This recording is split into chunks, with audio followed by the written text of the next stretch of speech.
เดี๋ยวเลื่อนนิดนึงเลื่อนนิดนึง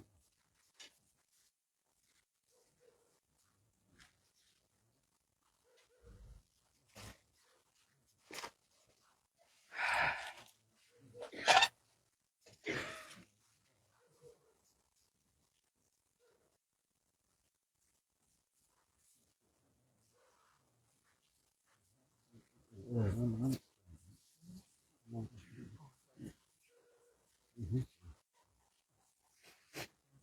รับ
เจริญสุขสวัสดีนะ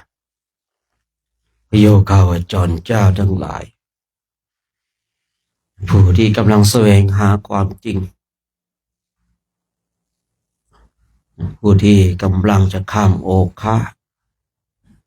ล่วงพ้นบ่วงทุกข์แห่งมารผู้ที่เห็นภัยในวัฏฏะผู้ที่ไม่อยากเกิดไม่อยากแก่ไม่อยากเจ็บไม่อยากตายจึงผลักดันตัวเองมาฝึกฝนมาอบรมเส้นทางของอริยมรรคเป็นเส้นทางที่ต้องไปแต่เพียงผู้เดียวจะหอบลูกจูงหลานแบกทรัพย์สมบัติแบกหน้าที่ยศตำแหน่งไปใครแบกมากก็ไปไม่ถึงของที่แบกก็จะทับบุคคลนั้นตายก่อนแต่ถ้าใครไม่แบกบุคคลนั้นก็ไปถึงจุดหมายปลายทางอย่างแน่นอนการที่เราได้ออกบวชปวชการที่เราได้ออกบวช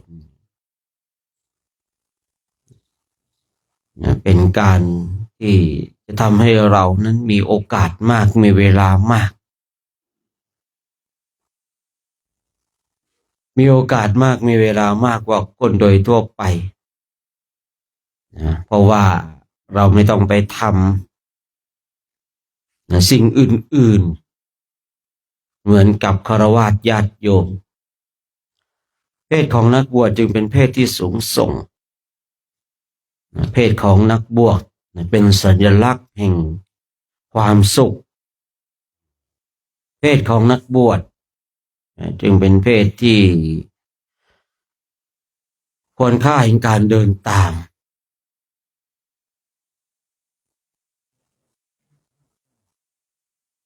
มีมากเหลือเกินบุคคลที่ได้เพศอันสูงส่งแล้วยอมทิ้งความสูงส่งของตนเองกลับไปเป็นคฤหัสถ์ตอนที่นักบวชที่เบื่อหน่ายในภาคกาไสยะรู้สึกว่าสิกขาบทมากเหลือเกิน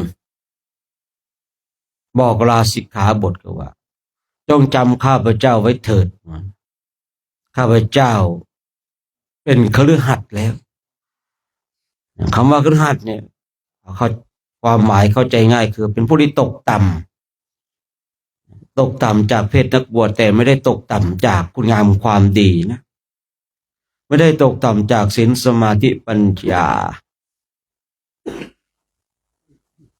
แต่ตกต่ำในเพศที่สูงส่งคือนักบวชเนี่ยเป็นเพศที่สูงส่งคนทั้งหลาย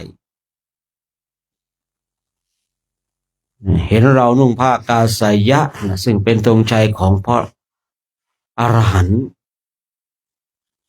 นะเจ้าฟ้ามหากษัตริย์ก็ให้ความเคารพผู้เป็นพ่อเป็นแม่ของเราปกติแล้วลูกจะต้องกราบพ่อแม่ปกติแล้วลูกเห็นพ่อแม่มาพึงลุกเชิญให้นั่งแต่บุคคลใดได้เข้ามาบวชในบวรพุทธศาสนาเมื่อเป็นนักบวชแล้วผมบนศีรษะสละทิ้งไปคิ้ว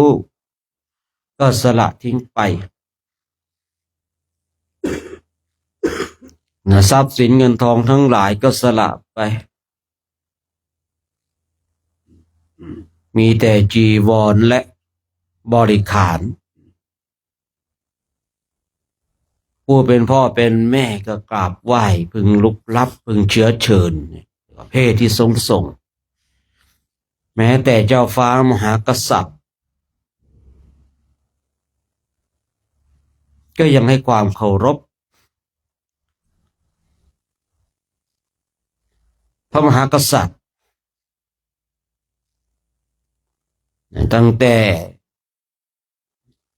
เริ่มต้นมาเลยนู่นเลยสมัยครั้งพุทธกาล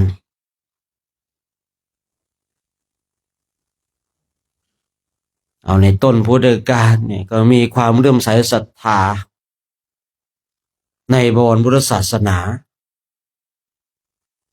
มีความเลื่อมใสเป็นผู้อุปถัมภ์พระพุทธศาสนาให้เจริญรุ่งเรือง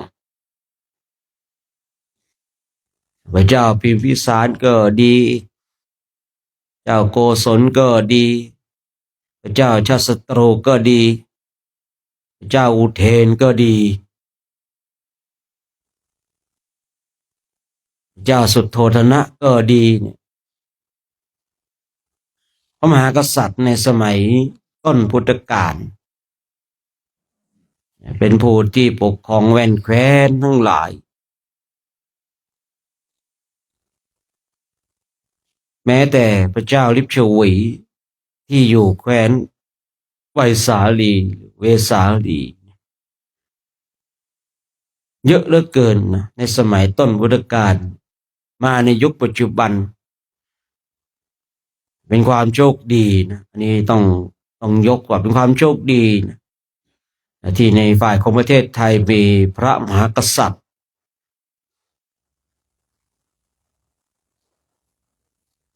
ที่ทรงนับถือพุทธศาสนาแต่ก็สนับสนุนทุกศาสนาคือพระมหากษัตริย์ไทยเนี่ย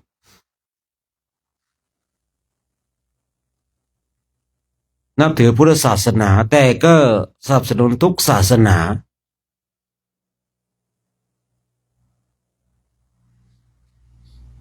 ชอบใจในพระเจ้าตากสินมหาราชเจ้าตากสินเนี่ยเปล่งวาจาเลยแต่ผมจำไม่ได้สมัยก่อนผมก็เป็นเจ้าบทเจ้ากรเหมือนกันนะในช่วงหลังนี่มันเจ้าบทเจ้ากรมันก็หายไปแล้ว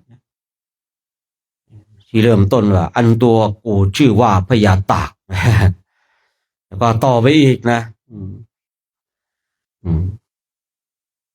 ยังมีต่อไปอีกเจ้าฟ้ามหากษัตริย์เนี่ยให้ความอนุเคราะห์พุทธศาสนาแม้แต่พระสงฆ์องค์เจ้าแม้แต่พระบาทสมเด็จพระเจ้าอยู่หัวในรัชกาลที่9และ10พระมหากษัตริย์องค์ปัจจุบันก็ทรงปฏิบัติธรรม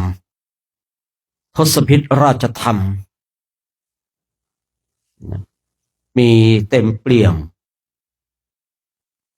ยิ่งบาทสมเด็จพระเจ้าอยู่หัวรัชกาลที่9เนี่ยปฏิบัติธรรมอย่างจริงจังมีครูบาอาจารย์บางรูปว่าพระองค์เป็นพระโพธิสัตว์บำเพ็ญเพียรดังเช่นชนกมหาชนกคือวิริยะบารมีพอมหาชนกนั้นบำเพ็ญวิริยะบารมีในหลวงรัชกาลที่9ก็เลยเรียบเรียงขีดเขียนในเรื่องของพระมหาชนกทำให้คนทั้งหลายรู้จักพระพุทธเจ้าในคราวเสวยพระชาติเป็นพระโพธิสัตว์ย้อนกลับมาว่าเพศของนักบวชที่เป็นเพศที่สูงส่งแต่ก็มีบุคคลที่เบื่อหน่ายในภาคกาไสยะเบื่อหน่ายในสิกขาบททั้งหลายบอกลาสิกขาบทกลายเป็นผู้ที่ตกต่ำจากเพศอันสูงส่งแต่ไม่ได้ตกต่ำจากคุณงามความดีคือเราก็จะเห็นว่าบางคนเนี่ยเบื่อหน่ายในภาคกาไสยะเบื่อหน่ายในสิกขาบทบอกลาไปแล้วแต่ก็ยังเป็นบุคคลที่เข้าวัดเมื่อตนเองรักษาศีล227ไม่ได้ก็เปลี่ยนเป็นรักษาศีล5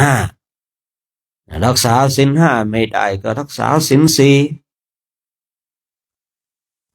ครบ4ข้อไม่ได้ก็3ข้อ3ข้อไม่ได้ก็1ข้อ2ข้อ1ข้อไม่ได้ก็ไม่รักษาแต่ก็ยังให้ทานอยู่ก็มีนะครับผมเห็นมากเหลือเกินเลยบางคนเนี่ยคือบางคนเนี่ยไม่ได้รักษาศีลเลยนะแต่ยังมีการให้ทานอยู่อันนี้ก็ไม่ว่ากันเพราะเป็นเรื่องปกติของคฤหัสถ์พระเจ้าพระองค์ทรงตรัสว่าคฤหัสถ์เป็นเพศที่คับแคบต่อการปฏิบัติถูกต้องแล้วชอบแล้วคำกล่าวนี้เพราะอะไร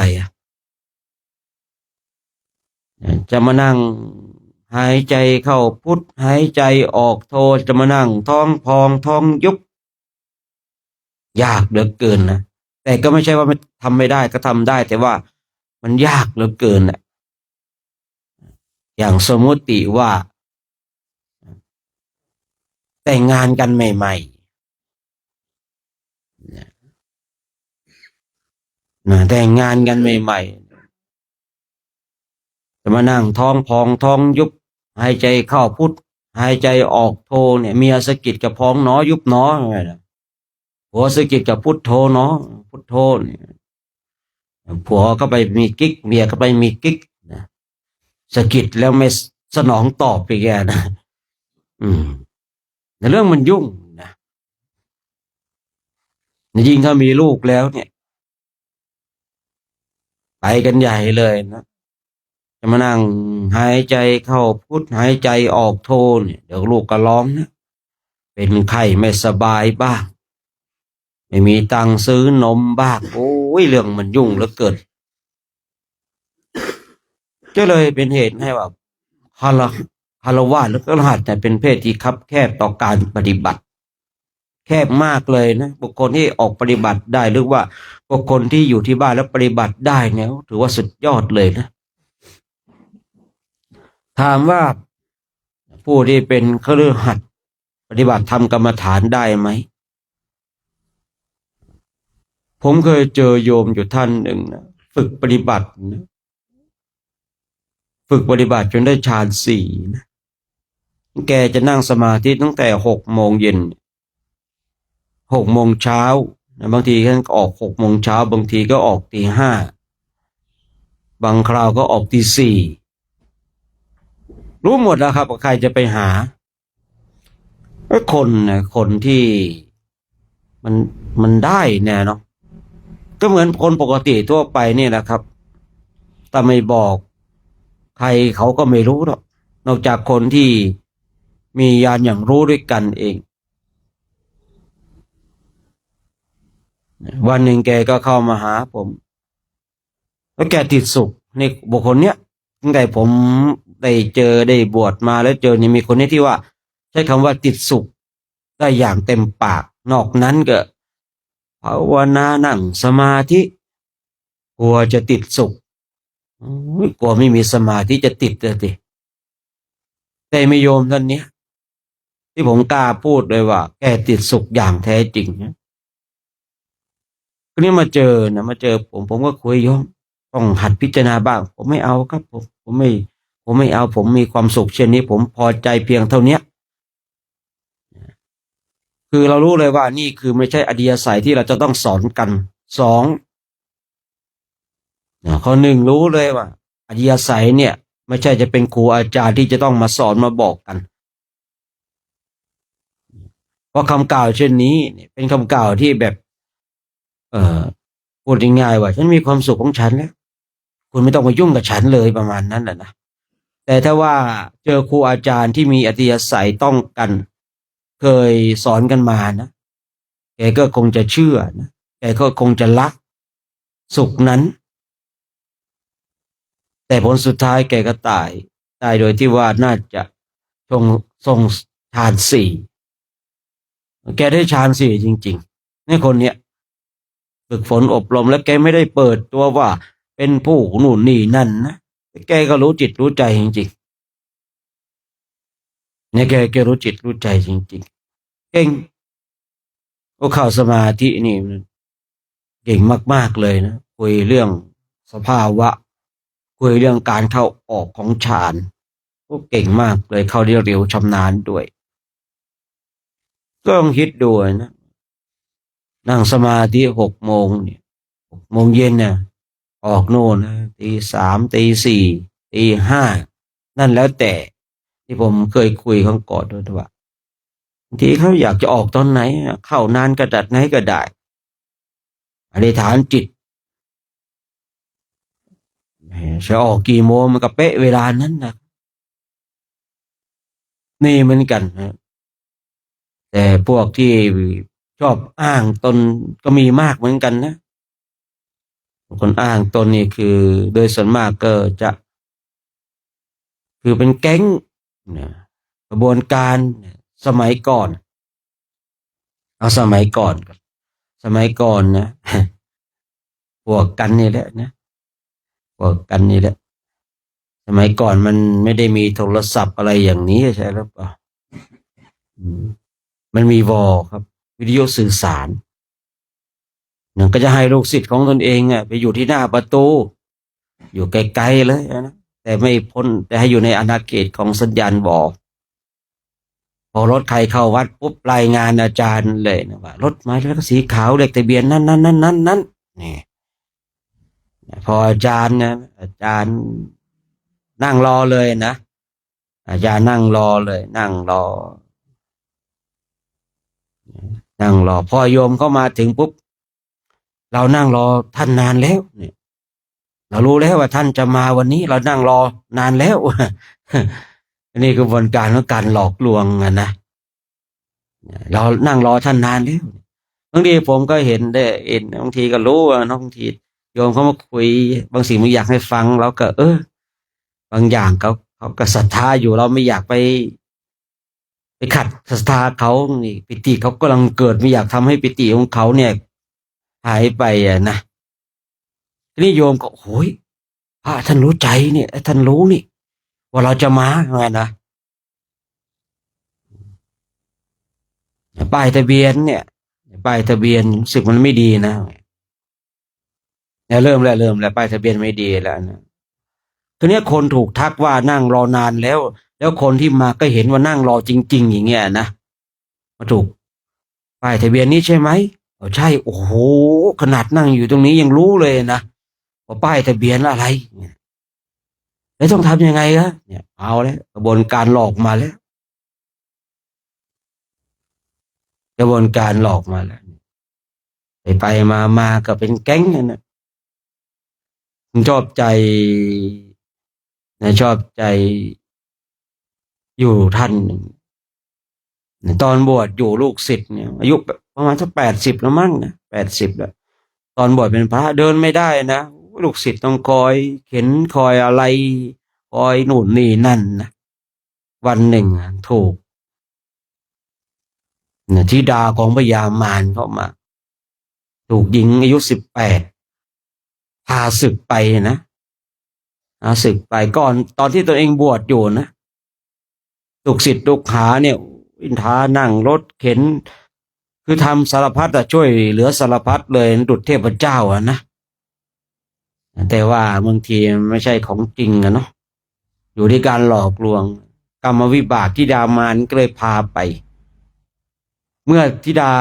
พญามารพาไปปุ๊บเนี่ยตนเองเนี่ยไปดูแลอีหญิงเด็กหญิง18เนี่ยเหมือนกับตอนที่ลูกศิษย์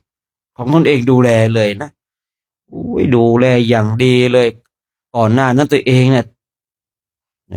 ทำดุจเดินไม่ได้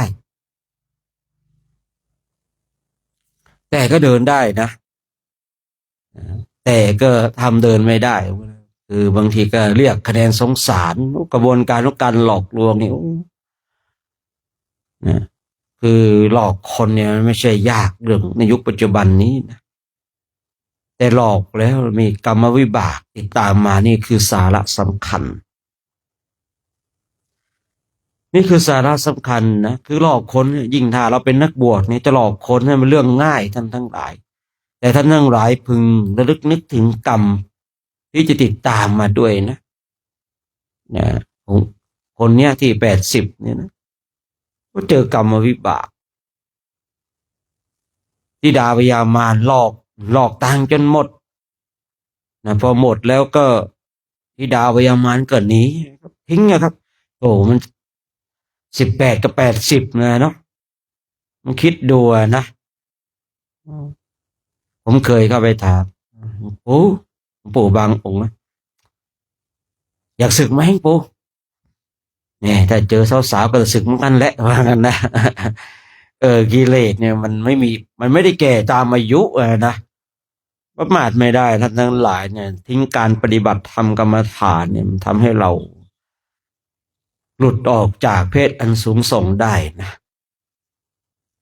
ถูกต้องแล้วนะที่เรามาฝึกกันเนี่ยมาเดินมานั่งวันนี้เราอาจจะไม่เห็นคุณค่าสมัยก่อนเองผมไม่เห็นคุณค่าที่ครูบาอาจารย์เกี่ยวเข็นเลยนะใจของเราเกิดอคติเนี่ยผมเนี่ยถูกครูบาอาจารย์ด่าถูกครูบาอาจารย์ไล่ไม่ไปนะเพราะอะไรเพราะเรารู้ว่าอยู่ตรงไหนแล้วคุณธรรมของเรามันเกิดในสมัยก่อนผมว่าเป็นผู้แสวงหาครูอาจารย์ได้ข่าวตรงไหนเป็นพระอรหันต์ไปหมดแล้วครับนะไปแล้วผมไม่ได้หาเอาครูบาอาจารย์มาหากินฉันนะผมเนี่ยเป็นลูกศิษย์องค์นั้นองค์นี้นะผมไม่เอาครูบาอาจารย์มาโปรโมตตัวเองคือบางคนเนี่ยถ่ายรูปกับครูบาอาจารย์รูปนั้นรูปนี้เนี่ยไปกราบไปไหว้ท่านมันมี power แต่ผมไม่เอานะฉะนั้นเราท่านทั้งหลายเนี่ยได้เพศที่สูงส่งแล้วเราก็มาทำเพศของเราให้มันสง่างามในท่ามกลางสงฆ์และสง่างามกับเพื่อนประพฤติพรหมจรรย์เราจะไม่เป็นผู้ที่เก้อเขินเราบวชมาแล้วนี่ผู้เก้อเขินเข้าในท่ามกลางสงฆ์แล้วเป็นผู้ที่เก้อเขินเราต้องอาบหาญฉะนั้นก็ฝากไว้ในช่วงเช้าของวันนี้นะเป็นเช้าของวันที่3 เดือนธันวาคมแล้ว พุทธศักราช2568แล้วอีกไม่กี่วันก็จะสิ้นปีอีกไม่กี่วันก็จะถึงวัดดอยเทพนิมิตรละอีกไม่นานเกินรอเราก็จะได้ไปเดินเป็นพุทธบูชาแด่องค์สมเด็จพระสัมมาสัมพุทธเจ้าที่ประเทศอินเดียและเนปาลแป๊บเดียวครับเวลาเดี๋ยวนี้นะแป๊บเดียวเวลาไม่นานดังนั้นเช้าวันนี้ก็คงจะได้เวลาเนาะคงจะได้เวลาแล้วนะครบกันหรือเปล่ากลุ่มหนึ่งครบไม่กลุ่มหนึ่งผู้กองอะไรวะไม่ได้เรียก2-3 วันเดือนไปแล้วนี่ทองศิลป์ทองศิลป์ที่ผมเรียกผมถามไม่ใช่หรอกผมอยากจะจำชื่อได้นะแต่ผมบางทีผมช่วงเดินภาคเหนือเนี่ยผมไม่ค่อยอยากจำเท่าไหร่นะองค์ที่เราจำชื่อแล้วมันชอบหลุดอ้าวองค์นี้ไปอ้าวหลุดไปซะแล้วเราศาสตร์จากตั้งใจจำชื่อนะมันเป็นอาถรรพ์อย่างหนึ่งเหมือนกันนะจำชื่อใครแล้วใครมันชอบหลุดผมก็เลยไม่ค่อยอยากจำนะมันมีเหตุไม่ได้ไปมากเหลือเกินนะครบอยู่เนาะฮะอีกรูปนึงไปไหนไปดูนะไปดูท่านหน่อยนะไปดูท่านหน่อยไปถามก่อนไปไม่สบายยังไงนอนแข็งนอนตายแล้วก็จะได้ช่วยเหลือได้เนี่ยจะได้เปลี่ยนจากการสวดมนต์ไปจัดงานศพแทนอย่าวางแต่สมบัติเลยหัวเราะเยาะนะกลุ่ม2ครบเนาะกลุ่ม2เนาะกลุ่ม3กลุ่ม4ครบเนาะเดี๋ยวรอกลุ่ม1มารายงานแป๊บนึง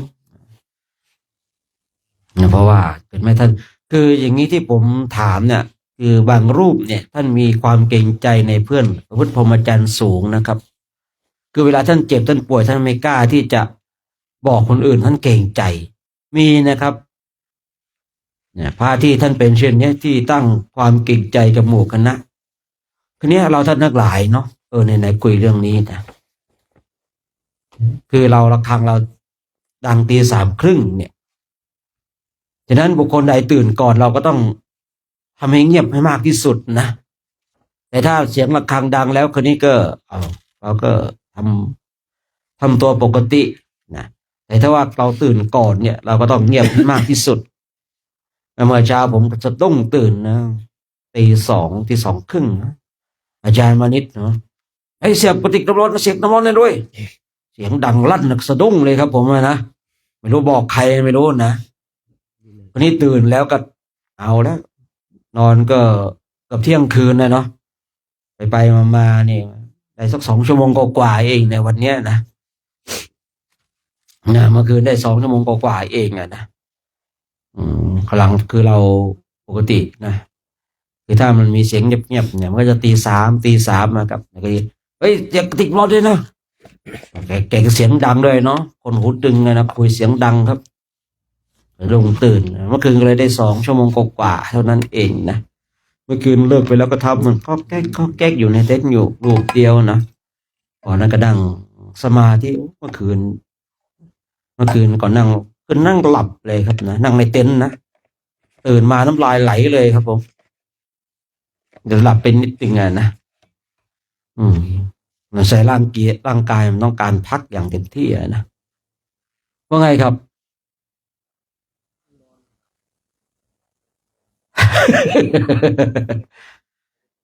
ไม่ได้เป็นไรแล้วท่านรู้หรือยังรู้แล้วเดี๋ยวตอนเย็นนี่ก็ไปให้ท่านไปอันนัดก็แล้วกันเนาะอันนัดรูปเดียวกับพังเพราะอยู่เดี๋ยวอาจจะหาเพื่อนให้เนาะชดเชย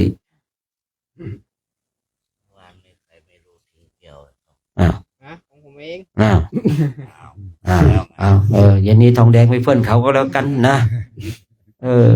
อุปถากก็ไม่เว้นนะอุปถากเนี่ยไปทิ้งไว้ตรงไหนก็ไม่รู้นะอันนี้มาถึงตรงผมแล้วตรงนั่นแล้วนะไม่ใช่เดี๋ยวเกิดความลำเอียงนะมาถึงตรงนี้แล้วถ้าไปแอบกันให้ตรงที่อื่นผมก็ไม่ว่านะยังไงอย่างนี้ก็ไปด้วยทองแดงไปเพื่อนเขารูปไหนก็ไม่รู้นะที่นั่นแล้วเพื่อนผม ผม เพื่อนด้วยกันด้วย เพื่อนกันพอดีไปเพื่อนกันก็ดีนะบำเพ็ญบารมีสวดวันนี้สั้นนะครับผมวันนี้อนัตเนี่ยสั้นอาทิตย์ก็สั้นนะแต่ยาวก็คือมหาสมัย คือเราจะวนรอบอย่างเงี้ยเนาะมหาสมัยธรรมจักรอนัตแล้วก็อาทิตย์พออาทิตย์ปกกระวนกลับมาที่มหาสมัย มันก็แปลกนะเวลาอาทิตย์กับอนัตเนี่ยเหตุการณ์มันจะปกติทุกอย่างผมสังเกตดูนะแต่เมื่อวนกลับมหาสมัยเมื่อไหร่นะเหตุการณ์มันจะผิดปกติ ไม่รู้เรื่องอะไรก็ไม่รู้นะผมสังเกตดูนะครับนะเอาไปเลยนะเก็บให้ดีนะเดี๋ยวเขาจับมาส่งให้อีกนะเมื่อวานกับตุ๊กแปะเนี่ยตุ๊กแปะอะไรรับบาตรช้านะรับบาตรนะช้านะบางวันก็มากดดันเรามามองอย่างนั้นอ่ะมองคอยจ้องมองอิ่มดีกว่าเว้ยเมื่อวานนะฉันจนเกือบหมดบาทแต่ยังไม่มาเลยนะอ้าวแต่ท่านที่มาทีหลังก็ว่ากันไปเนาะปล่อยท่านได้ทำหน้าที่ของท่านเดี๋ยวเราก็สวดมนต์กันวันนี้วันนี้ใครเนี่ยหลวงตาเพ่งครับหลวงตาเพ่งนะนี่มนต์หลวงตาเพ่งนะพากันสวดมนต์หน่อย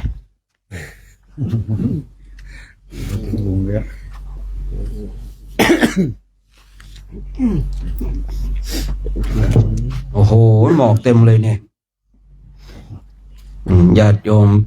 อยู่ทางบ้านไงหมอกเต็มเลยวันนี้นะนี่มนต์หลวงตาเพ่งนะ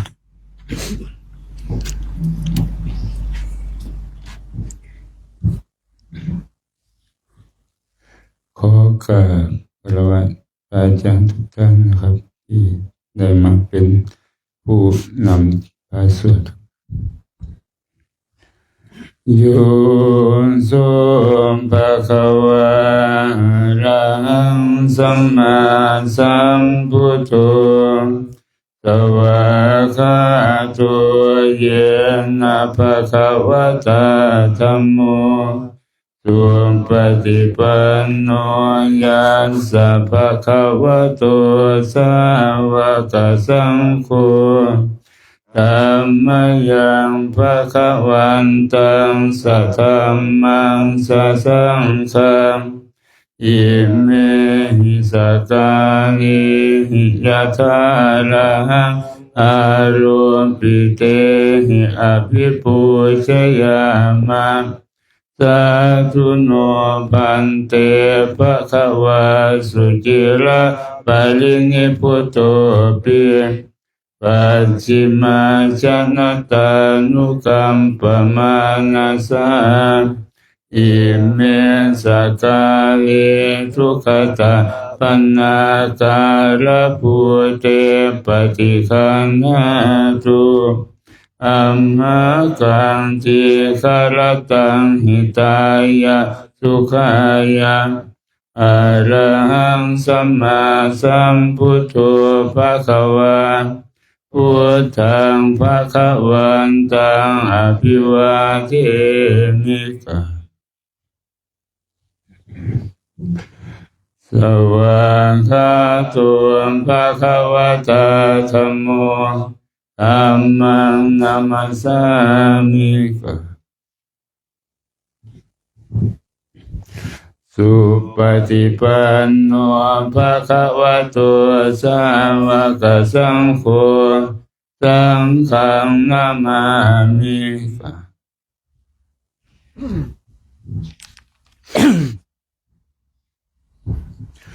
อันธรรมยังพุทธัสสะภะคะวะโตบุพพาคานามะการังกะโรมะเสนะโมตัสสะภะคะวะโตอะระหะโตสัมมาสัมพุทธัสสะนะโมตัสสะภะคะวะโตอะระหะโตสัมมาสัมพุทธัสสะนะโมตัสสะภะคะวะโตอะระหะโตสัมมาสัมพุทธัสสะ อันตมยังพุทธาภิตุติงกโรมาเสโยโสตถาคตอะระหังสัมมาสัมพุทโธวิชาจารณะสัมปันโนสุขโตโลกวิทูอนุตตรปุริสธรรมสารติสัทธาเทวมนุษย์สานังพุทโธภควาโยอิมังโลกังสเทวกังสมาระกังสพัมมะกังสัสสะมณพามณิงปะชังสเทวมนุษย์สังสยังอภิญญาสัจจิกันตวะปะเวเทสิโยธัมมังเทเสสิอาทิกัลยานังมัจเจกัลยานังปริโยสานกัลยานังสัทธังสัพยัญชนะเทวราปริปุณังปริสุทธังธัมมจริยังปกาเสสิธัมมังภวันตังอภิปุชยามิธัมมังภวันตังศิรสานามามิ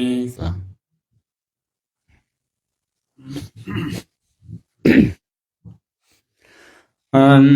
ธรรมยังธรรมาภิตุติงกโรมาเสโยโส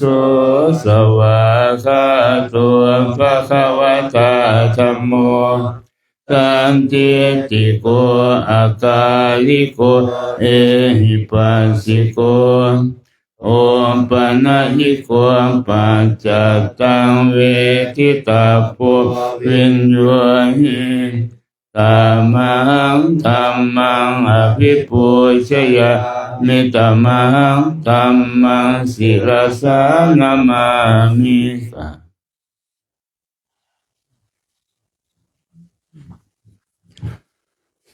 อันธรรมยังสังฆาภิตุติงกโรมาเสโยโสสุปฏิปันโนภะคะวะโตสาวกสังโฆอุชุปฏิปันโนภะคะวะโตสาวกสังโฆยายาปฏิปันโนภะคะวะโตสาวกสังโฆสามีจิปฏิปันโนภะคะวะโตสาวกสังโฆยะทิทังจัตตาริปุริสยุคานิอัตถปุริสปุคคาราเอสะภะคะวะโตสาวกสังโฆอาหุนายโยปาหุนายโยทักขินายโยอัญชลิกรณิโยอนุตตรังปุญญาเชตังโลกัสสะธัมมังสังฆังอภิปูชยามิธัมมังสังฆังศิรสานามามิ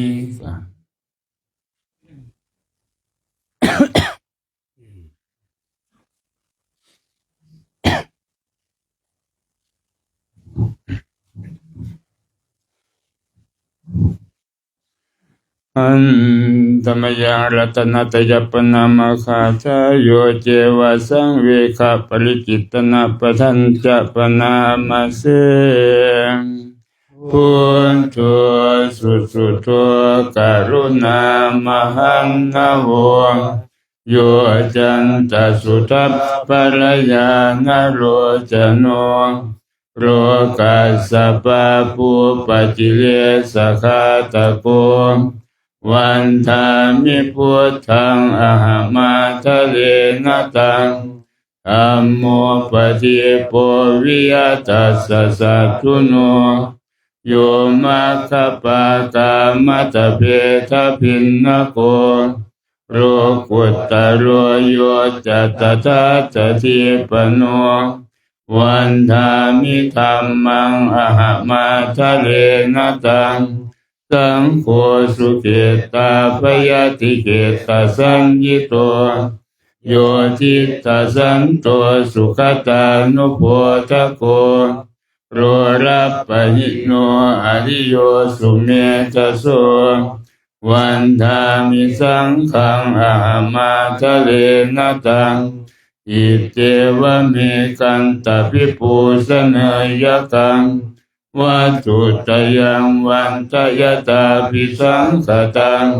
ปุญญังมายายังมะมะสะปุปันตวามาหุนตุเวตัสสะปะภาวะสิทธิยาอิตาตถาคโตโลเกอุปันโนอะระหังสัมมาสัมพุทโธธัมโมจะเทสิโตนิยานิโกอุปัสสมิโกปรินิพพานิโกสัมโพธคามิสุขตัปปะเวทิโตมายันตังธัมมังสุตวาเอวังชนะมา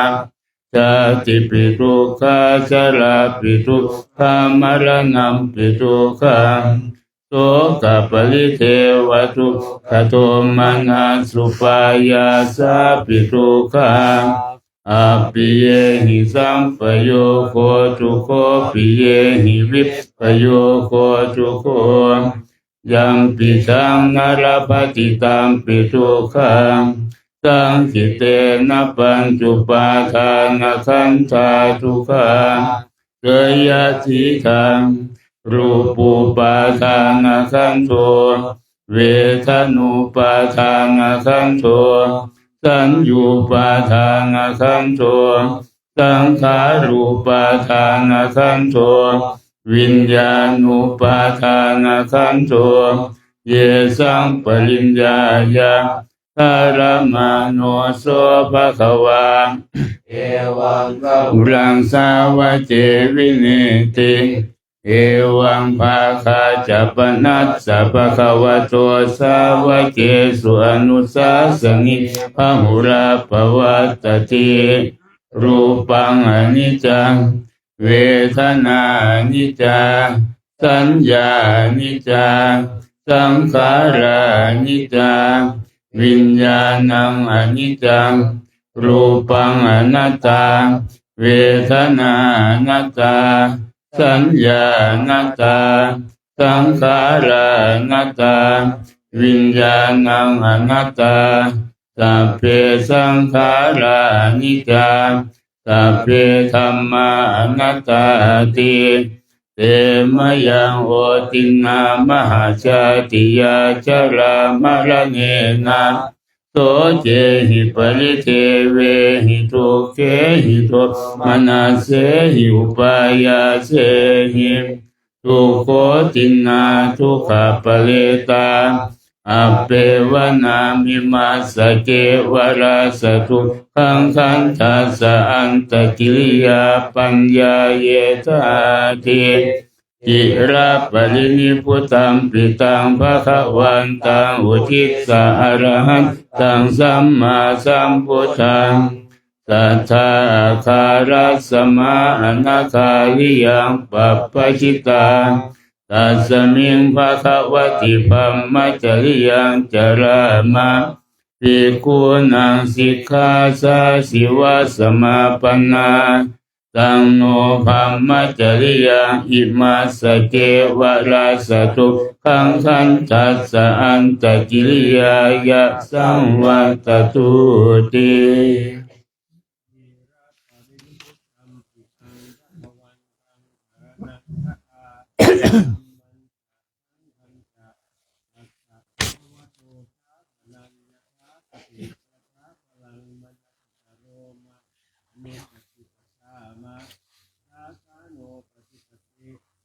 มัสสะเทวาลาสัตถุสัพพันธัสสะมันตะกิริยายะสังวัตโต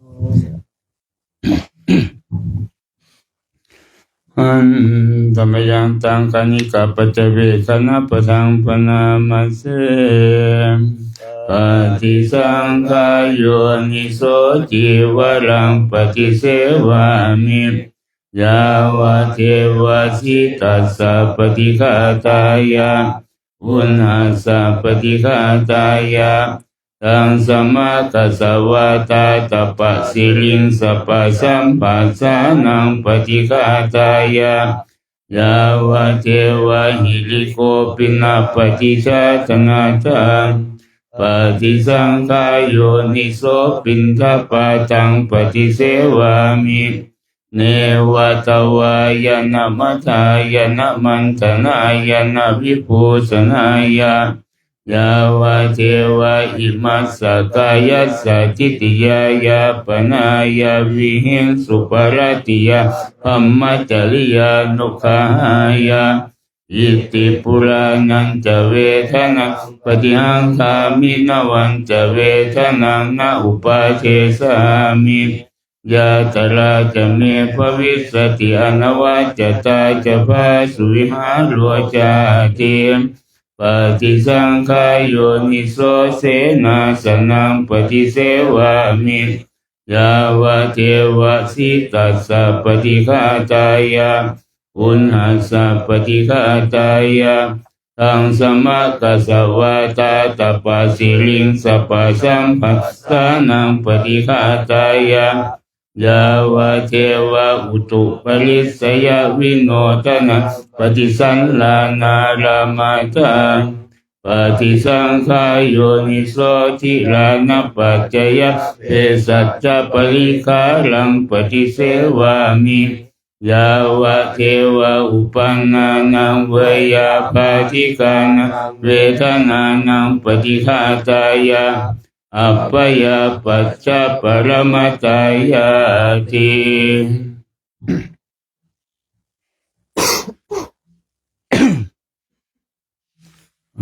เป็นหน้า52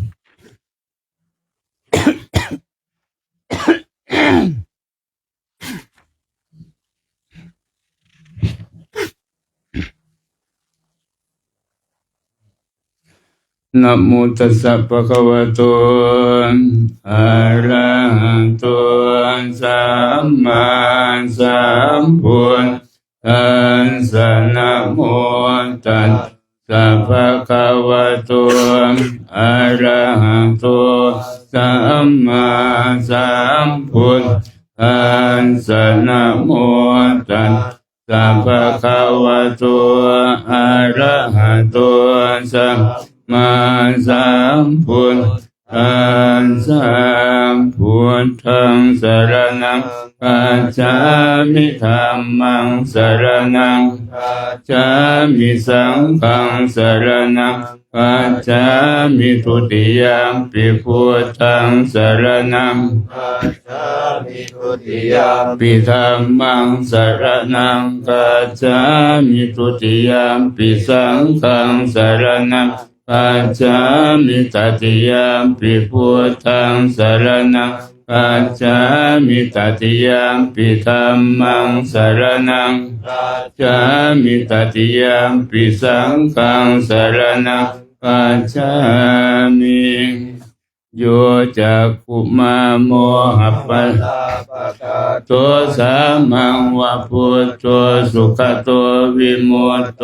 มาลาสปาสาวินิโมจยันโต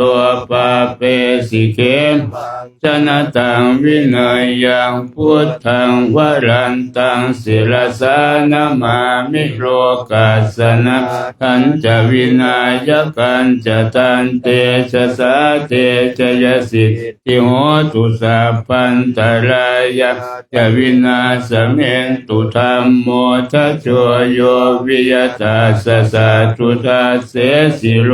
กัสสวิสุทธิมังคังนิยานิโกธรรมทราสตาลีสัตาวะโหสันติกโรสุจินโนธรรมังวรันตังศิรสานามามิโมหัปปทารา รังอุปสันตถาหังเตชะสาเตชะยสิทธิโหตุสัพพันตรายาจะวินาสเมนตุสัทธัมมเสนาสุขตานุโคโยโรอุปจิเลสเจตาสันโตสยังสันตินิโยชโกจะสวาคาตธรรมังวิริตังกโรติสังฆังวรันตังศิลสานามามิพุทธานุพุทธัง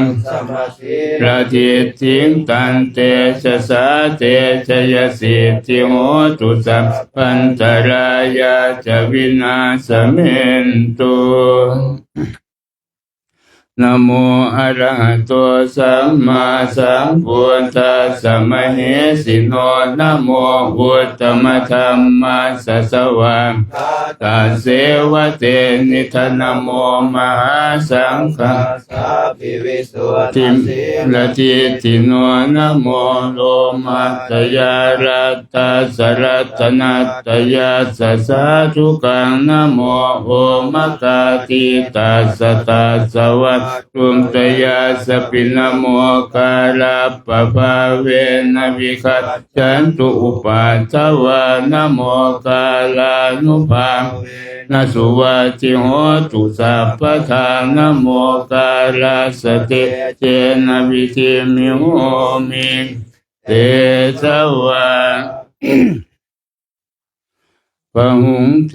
วามนุสสาจะมังครานิอจินตยุงอากังขมนาโส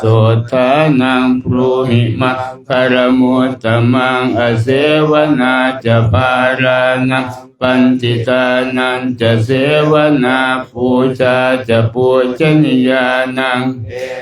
มังคารมุตตมังปฏิรูปเทสวาโสจะปูเพจะกตปุญญาตาอาตสัมมาปณิทิจะเอมมังคารมุตตมังพาหุสัจจันจะสิปัญจะวินโยจะสุสิกสุภาสิตาจะยาวาจาเอตัม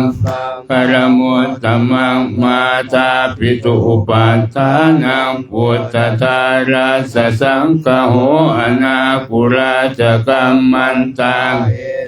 มังคารมุตตมังทานันจะธรรมจริยาจะยาตกานันจะสังฆโหอนวัชจานิกัมมานิเอมังคารมุตตมังอาลติวิรติปาปามาจะปานาจะสัญญโมอัปปมาโทสุเอตัมมังคารมุตตมังคารโวจะนิวาโตจะสันตุติจะกตัญญุตากาเรนะธัมมาสวนังธัมมังคารมุตตมังขันติจะโสวจัสสตาสมนัง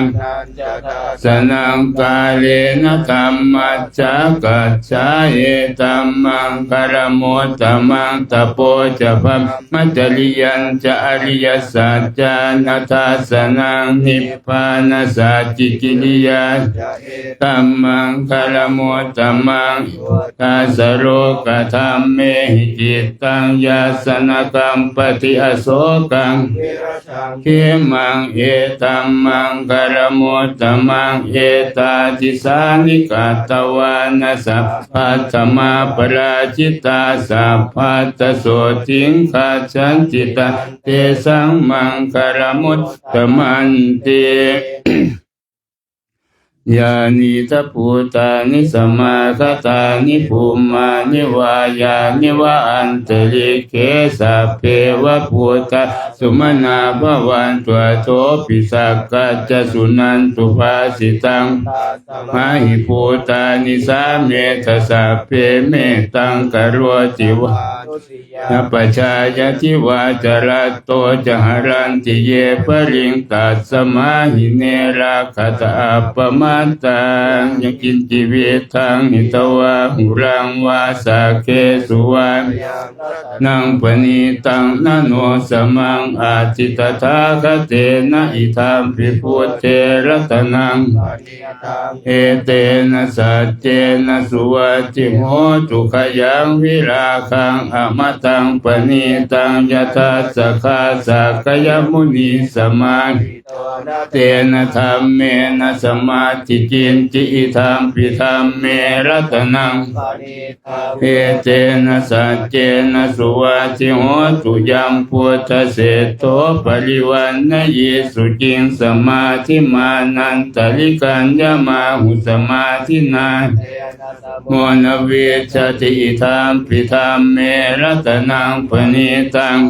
เตนะสัจเจนะสุวัจจิโหตุเยปุคคระอัตตสตังปสัตถาจัตตาลิเอตานิยุคานิโหติเตทักขินายาสาวกาเอเตสุทินนานิมหปรานิอิทัมปิสังเขปณิตังเอเตนะสัจเจนะสุวัจจิโหตุเยสุปยุตตามนัสสาทาเพนะนิกามิโนโคตมัสสามิเตปฏิปัตตาอมตังวิคายหราธามุทานิพุติงพุชฌมานังรัตนังปณิตังเอเตนะสัจเจนะสุวัจจิโหตุยทินทชิโรปัตวิงสิโตสิยาจตุทิวาเตปิอสัมปกัมปิโยตถุปมัง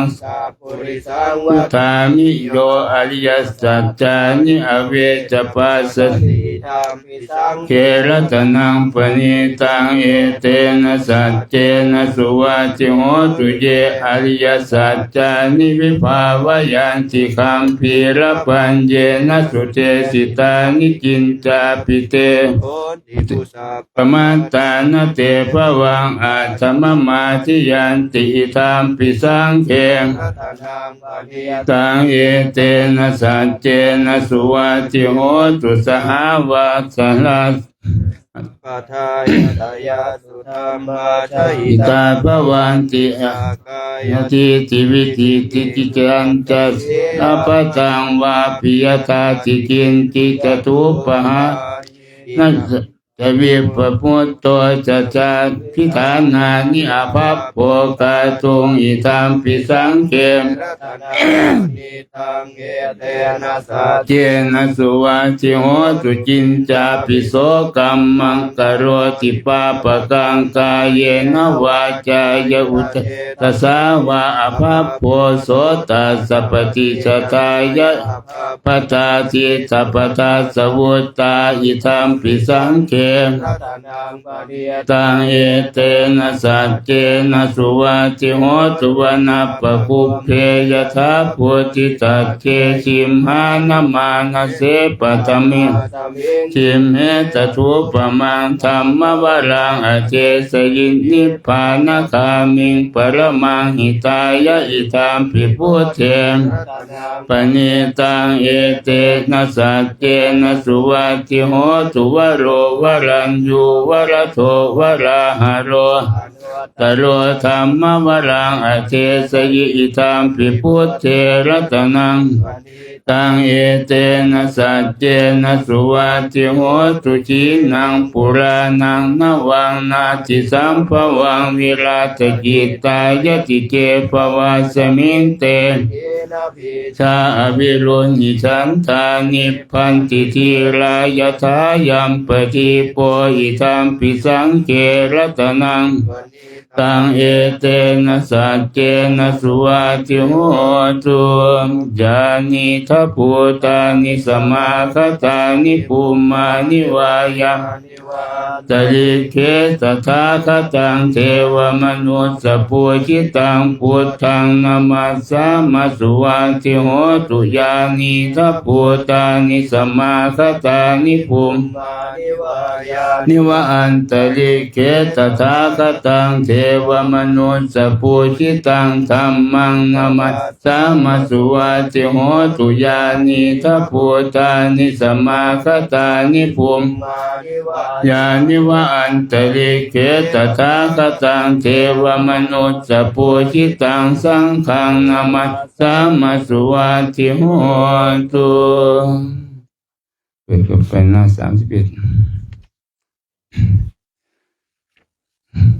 เอวเมสุตังเอกังสมยังภควาสาวัตติยังวิหารติเจตวันเนอนาถปินติกาสอารามิตัตตระโคภควาอามันเตสิภิกขโวติปทันเตติเตภิกขุภควโตปัจจัสโสสุงภควาเอตัทโวจาเมตตายภิกขเวเจโตวิมุตติยาอาเสวิตายภาวิตายปหุริกตายญาณิกตายวันยานุติตายปริจิตายสุสมาราตายเอกาทัสสานิสังสาปาจิกังคากตเมเอกาทัสสะสุขังสุปฏิสุขังปฏิปุจจตินปาปะกังปัสสติมนุษสานังปิโยโหติอมนุษสานังปิโยโหติเทวตาราคันตินาสอัคคิวาวิสังวาสัตวากรรมติตัวทังจิตตังสมาธิยติมุขวันโนวิปัสสิสติอสัมมุลละโหการังกโรติอุตริงวิจันโตภามมโรกุปโคโหติเมตตายภิกขเวเจโตวิมุตติยาเสวิตายภาวิตายปหุริกตายญาณิกตายวัตถุกตายอนุตติตายปริจิตายสุสมาราตายอิเมเอกาทัสสานิสังสามติกังคติธรรมโวจะภควาอัตตมนาเตภิกขุภควโตภาสิตังอภินันทุนติเปิดเป็นหน้าแปดยาเทวตาสันติวิหารวาสินีทุเปคะเรโพธิคะเรตหิงตหิงตาธรรมทานินาภวันตุปูชิตาโสทิงกโรนเตทวิหารมันทะเลเทราจมัจจานวกาจะภิกขโวสารามิกาธานปฏิอุปาสกาคามาจะเทสานิคมาจิสราสัพพานภูตาสุขิตาภวันตุเตชาราพุชาเยปิจาอันตสัมภวังสังเสทชาตาอัตโวปปาติกานิยานิกังธรรมวรังปฏิจเตสัพเพปิทุขัสสะกโรนตุสังสยังสาตุจิรังสตังธัมโมธัมมัตตราจะปุคราสังโฆโหตุสมัคโควะอัตตายาจาหิตายาจาอัมเหราคันตุสัทธัมโมสัพเพปิธรรมจาริโนวัติงสัมปะปุเนยามะธัมเมอริยปเวทิเตปัสสันนาโหนตุสัพเพปิปานิโนพุทธศาสเนสัมมาทารังปเวสันตัวกาเลเทโวปวัสสตุวัติภาวายสัตตานังสมิทังเนตุเมทะนิงมาตาปิตาจัตตราชังนิจังราคันติพุทธกังเอวังธัมเมนะราชาโนปัจจังราคันตุสัพพทาสัพพพุทธานุภาเวนะสัพพธัมมานุภาเวนะสัพพสังฆานุภาเวนะพุทธรัตนังธัมมรัตนังสังฆรัตนังตินนังรัตนานังอนุภาเวนะจตุราสีสัทธัมมขันธานุภาเวนะ ตยานุภาเวนะจินนาสาวกานุภาเวนะสัพเพเตภาสัพเพเตพยาสัพเพเตอันตรายาสัพ เพเตทุน ปัทวา สัพเพเตทุนนิมิตาสัพเพเตอวมังคลาภินาสันตุอายุวัตโกธนวัตโกสิริวัตโกยสวัตโกภรวัตโกวันนวัตโกสุขวัน ทโก โหตุสัพพทา โสภโรกพยา เวลาโสกาสัตตุจุปัทถวาอนิกาอันตรายาปิวินาสันตุจเตชะสาชยสิทธิตนังราพัง สวัสดี ปะกยังสุขังพลังสิริอายุจวันโนจะโพคังวัติเจยสวะสตวัสสาจะอายุจะชีวสิทธิภาวันตุเตสมาธิต้น พุทธา ลืมไป อาราธนากัน พุทธาราธนานังธัมมาราธนานังสังฆาราธนานังอัปปมาโนพุทโธอัปปมาโนธัมโมอัปปมาโนสังโฆนะโมพุทธายะนะโมธัมมายะนะโมสังฆายะพุทโธเมนะโธธัมโมเมนะโธสังโฆเมนะโธพุทธบูชาธัมมบูชาสังฆบูชานิพพานปัจจโยโหตุ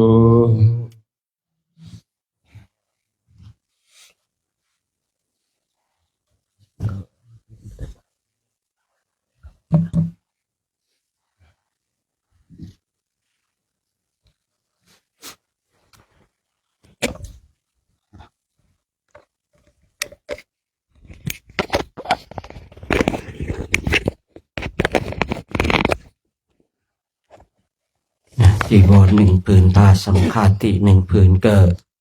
อากาศเท่านี้ก็เอาอยู่นะผมเองก็จีวรหนึ่งผืนผ้าสังฆาติหนึ่งผืนเอาห่มมาปกปิดร่างกายบรรเทาความหนาวได้ก็กำลังพอดีเลยนะกำลังพอดีนะแต่ถ้าหนาวกว่านี้ก็คงใส่เสื้อนะแต่ตอนนี้ก็กำลังพอดีอยู่นะใครเรามีผ้าสังฆาติกันทุกรูปนะก็เอามาใช้เกิดประโยชน์อันสูงสุดแต่ถ้าว่าใครอุ่นเกินไปแล้วทำให้หลับไหลอันนี้ก็ต้องเอาออกนะถ้าเราอยากเป็นผู้ที่ฝึกตนนะถ้าเราอยากเป็นผู้ที่ฝึกตนต้องสอนต่อสู้ทุกวิถีทางนะการฝึกทำให้เรานะได้รับสิ่งที่เราต้องการแต่เราไม่ฝึกแล้วเราก็ไม่ได้สิ่งที่เราต้องการยิ่งการฝึกที่อยู่ในขอบเขตของพระพุทธศาสนาแล้วถ้าเราฝึกฝนอบรมไปกลัวตายแล้วมันจะไม่ได้ของจริงเจอของดีเพราะสัตว์ทั้งหลายมีพื้นฐานในความกลัวตาย จะกลัวหรือไม่กลัวก็ต้องตายอยู่ดีนะนี่สัตว์เนี่ยมันผ่านการเวียนว่ายตายเกิดสัตว์ทั้งหลายชอบการเกิดแต่ไม่ชอบการตายนะคนเราเลย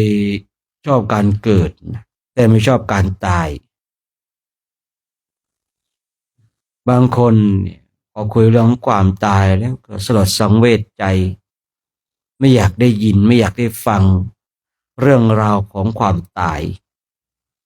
ไม่อยากได้ยินว่าญาติคนนั้นพี่น้องคนนั้นได้เสียชีวิตไปเราจะอยากได้ยินหรือไม่อยากได้ยินสิ่งเหล่านี้ก็ต้องเกิดขึ้นไม่ว่ากับตัวเราหรือตัวของบุคคลอื่น แต่สัตว์ทั้งหลายอยากจะได้ยินว่าบุคคลนั้นคลอดลูกหญิงคลอดลูกชายบุคคลนั้นอยากจะได้ยินคำว่าบุคคลนั้นได้ร้านผู้ชายได้ร้านผู้หญิงมันจะกลับกันเนาะที่จริงเนี่ยการเกิดเนี่ยมันน่าจะมาแสดงความเสียใจนะการตายน่าแสดงความดีใจทำไมพระพูดถึงกล่าวเช่นนี้มันเกิดแล้วมันมีแต่ทุกข์เกิดแล้วไม่ได้มีแต่สุขเลยทุกข์มากกว่าสุขแต่คนทั้งหลายทำไมมาดีใจกับความทุกข์ของคนทั้งหลายกับคนที่เกิดทั้งที่การตายเนี่ยไหนยุติแล้วไม่ต้องไปสร้างเวรสร้างกรรมผมเองนะบางทีเนี่ยเจอนักเลงคีย์บอร์ดพอเจอนักเลงคีย์บอร์ดเนี่ยเดี๋ยวกฎแห่งกรรมก็จัดการผมว่าบางอย่างสำหรับคนบางคนแล้วกฎแห่งกรรมมันช้าต้องใช้กฎหมายจัดการทำไมไม่มีหลักของเมตตาเพราะใช้หลักกฎหมายในการจัดการนั่นคือหลักเมตตาเช่นผมชอบใจอยู่เรื่องหนึ่งมีตำรวจอยู่ท่านหนึ่งคนนี้เด็กนะเด็กอายุ17-18เนี่ยมันไปลักของเขาคนนี้ไปลักของเขาตำรวจไปเจอตำรวจก็ตักเตือนบอกว่าต่อไปนะอย่าไปลักเขาแบบนี้อีกนะแล้วก็ปล่อยไป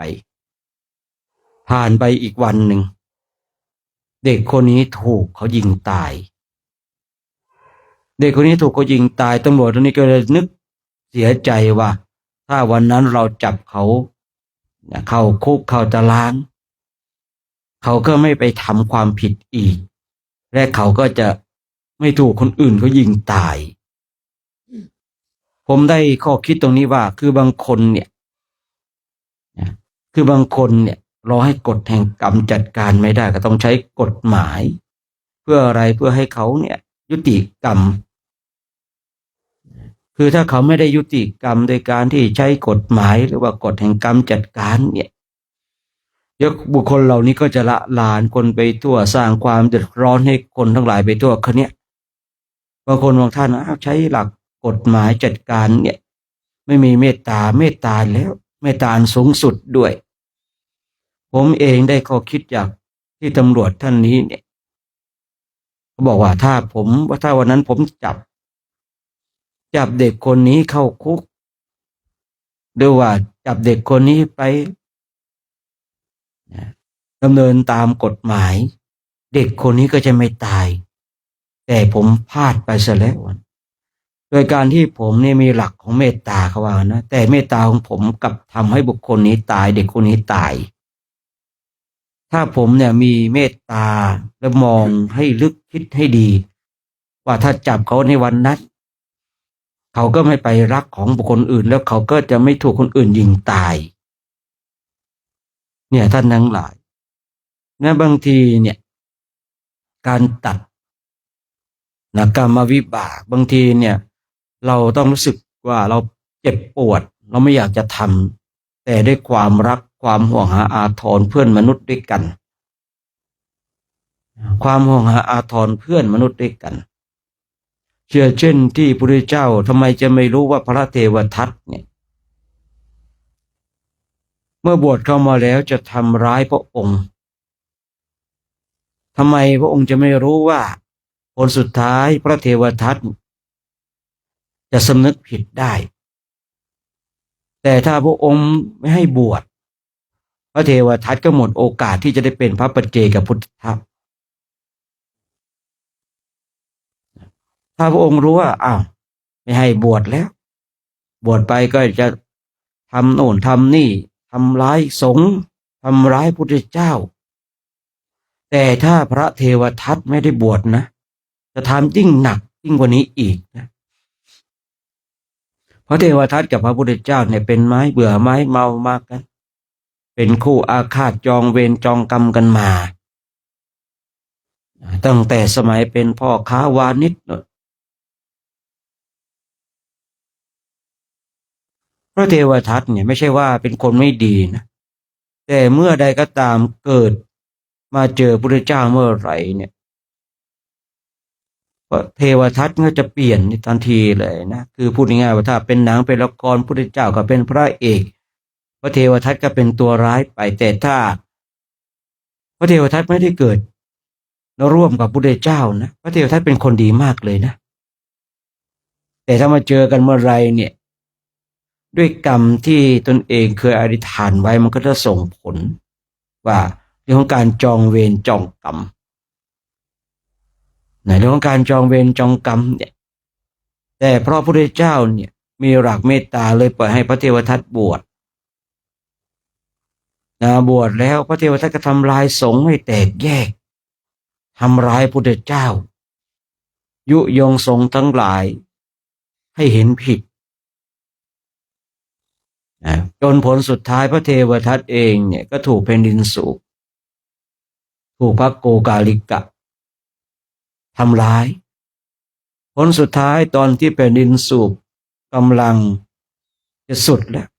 เหลือแต่คางเลยสำนึกผิดโดยเขาว่าใช้กระดูกคางเนี่ยบูชาพระพุทธเจ้าพระเจ้าก็เลยว่าพระเทวทัตเนี่ยหมดจากกรรมวิบากในนรกแล้วก็จะกลับมาเกิดมาเป็นพระปัจเจกพุทธะเลยนี่เพราะความสงเคราะห์บางคนบางท่านโทษพระพุทธเจ้าว่าพระพุทธเจ้าเนี่ยให้พระเทวทัตได้บวชแล้วเป็นเหตุให้พระเทวทัตตกนรกถึงพระเทวทัตไม่ได้บวชจะตกนรกลึกแล้วไม่ได้เป็นพระปัจเจกพุทธะนี่คือความเมตตาของพระพุทธเจ้า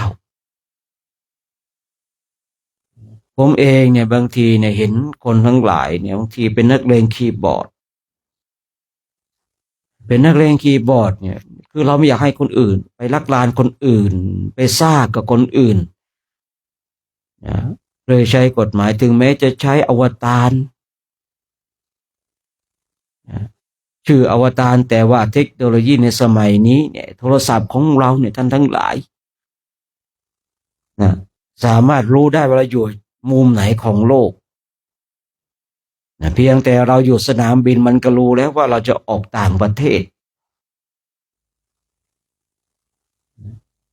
เพียงแต่เราจะไปภาคใต้มันก็เตือนมาแล้วว่าตอนนี้คุณกำลังเข้าเขตจังหวัดนั้นจังหวัดนี้เป็นเขตที่อันตรายนะผมเคยไปมันเคยแจ้งผมแบบนี้ตอนนี้คุณเข้าเขตอันตรายแล้วมันเตือนขึ้นมาเนี่ยฉะนั้นเนี่ยท่านทั้งหลายจะใช้ชื่ออะไรก็ตามนะครับมันไม่ได้ตามที่ชื่อครับมันตามที่ว่าคุณเนี่ยอยู่ตรงไหนคุณโพสต์ตรงไหนคุณจะใช้วิธีการสลับซับซ้อนขนาดไหนก็ตามเขาก็รู้ว่าอยู่ในประเทศหรือนอกประเทศ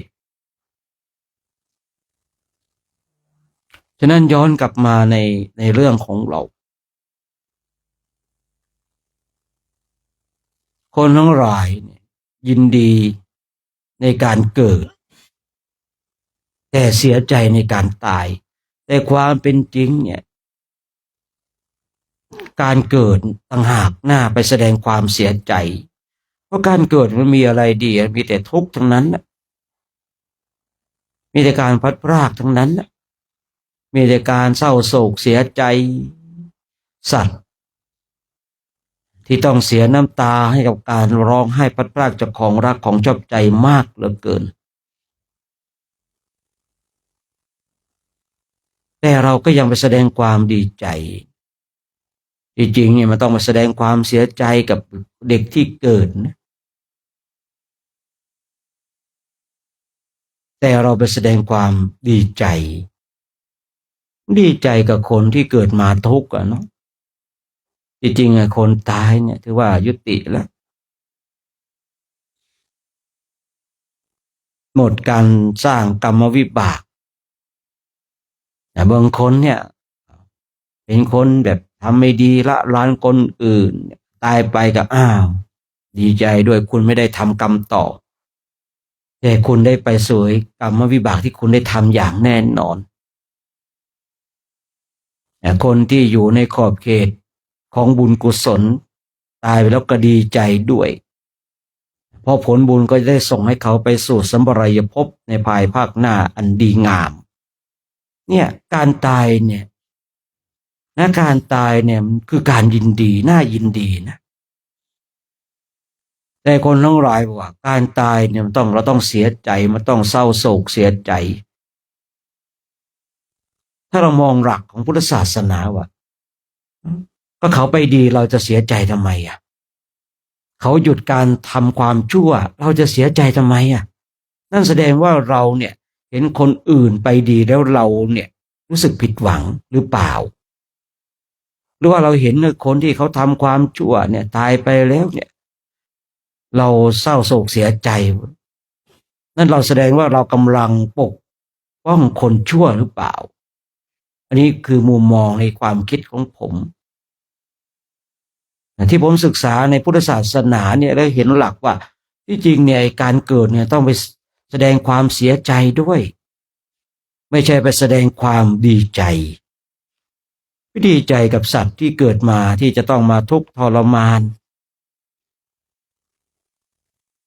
เราก็แจ้งประจักษ์ในตัวของเราเองว่ามันทุกข์ขนาดไหนเพราะเราเห็นความทุกข์นี่แล้วเราจึงออกบวชกันพอเราเห็นความทุกข์เนี่ยเราจึงทนอยู่ถูกสังคมตราหน้าว่าเราเป็นกาฝากของสังคมถูกสังคมตราหน้าว่าเราเนี่ยเป็นตัวถ่วงของสังคมเนี่ยเราท่านทั้งหลายเนี่ยถูกตราหน้าว่าเป็นกาฝากของสังคมไม่รู้จักทำงานทำการเป็นภาระของสังคมคนทั้งหลายกล่าวเช่นนั้นแต่เราก็ทนให้สังคมเนี่ยดูถูกดูแคลนเพราะอะไรเพราะเราเห็นโทษเห็นภัยในวัฏฏะเพราะเราเห็นโทษเห็นภัยในการเกิดแก่เจ็บตายแล้วต้องมาทนเนี่ยมานั่งหนาวมาเดินร้อนเพราะอะไรสิ่งเราเนี้ยเรากำลังเดินตามพระพุทธเจ้าที่พระองค์ทรงสั่งสอนทำไมผมยังกล้าพูดเช่นนี้องค์ก็รู้เนี่ยเลยอนุญาตผ้าสังฆาติ2 ชั้นเนี่ยเพราะพระองค์เดินไปตามแว่นแคว้นต่างๆพร้อมกับพระภิกษุสงฆ์เห็นพระภิกษุสงฆ์หนาวองค์ก็เลยทดสอบดูก่อนชั้นเดียว2 ชั้นที่จริงเนี่ยในที่จริงเนี่ยผ้าจีวรของเราเนี่ยถ้าเราทบครึ่งจาก1 ชั้นมันก็เป็นกลายเป็น2 ชั้นผ้าสังฆาติมันเป็น2 ชั้นเมื่อเราทบครึ่งมันก็เป็น4 ชั้นพูดง่ายๆว่าผ้าสังฆาติกับจีวรถ้าทบครึ่งกันมันก็กลายเป็น6 ชั้น6 ชั้นนี่ไม่ธรรมดานะท่านทั้งหลาย6 ชั้นนี่ไม่ธรรมดานะมันอุ่นพอดีมันอุ่นผมอยู่ที่กุฏิผมก็ห่มจีวรเอาจีวรมาห่มในยามค่ำคืนฉะนั้นเราท่านทั้งหลายเรากำลังเดินตามพระพุทธเจ้าของเราใครจะว่าเราเป็นกาฝากสังคมใครจะว่าเราเป็นตัวถ่วงของสังคมปล่อยเขาใครจะว่าเราเนี่ยไม่ช่วยเหลือสังคมก็ปล่อยเขาณเวลานี้เรากำลังทำสิ่งที่ถูกต้องผมเองก็สงสัยนะบางทีเรามาทำเช่นเนี้ยออกบวชเช่นนี้เราลองคิดดูถ้าชีวิตของเราเป็นคฤหัสถ์เนี่ยลูกผู้ชายเนี่ยมันต้องมีลายอยู่แล้วมันต้องละลานคนอื่นมันต้องไปรังแกคนอื่นนู่นนี่นั่นถูกต้องแล้วที่เราเข้ามาบวชกัน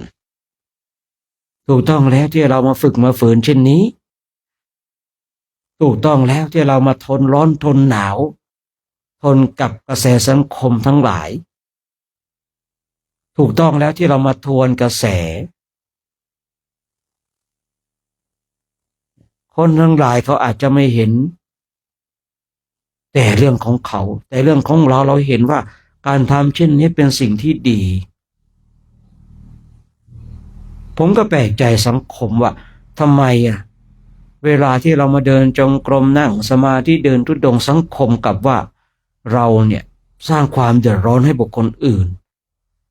แต่เวลาที่บางคนตั้งวงกินเหล้าเมายาทะเลาะเบาะแวงเปิดเพลงเสียงดังทำไมคนทั้งหลายไ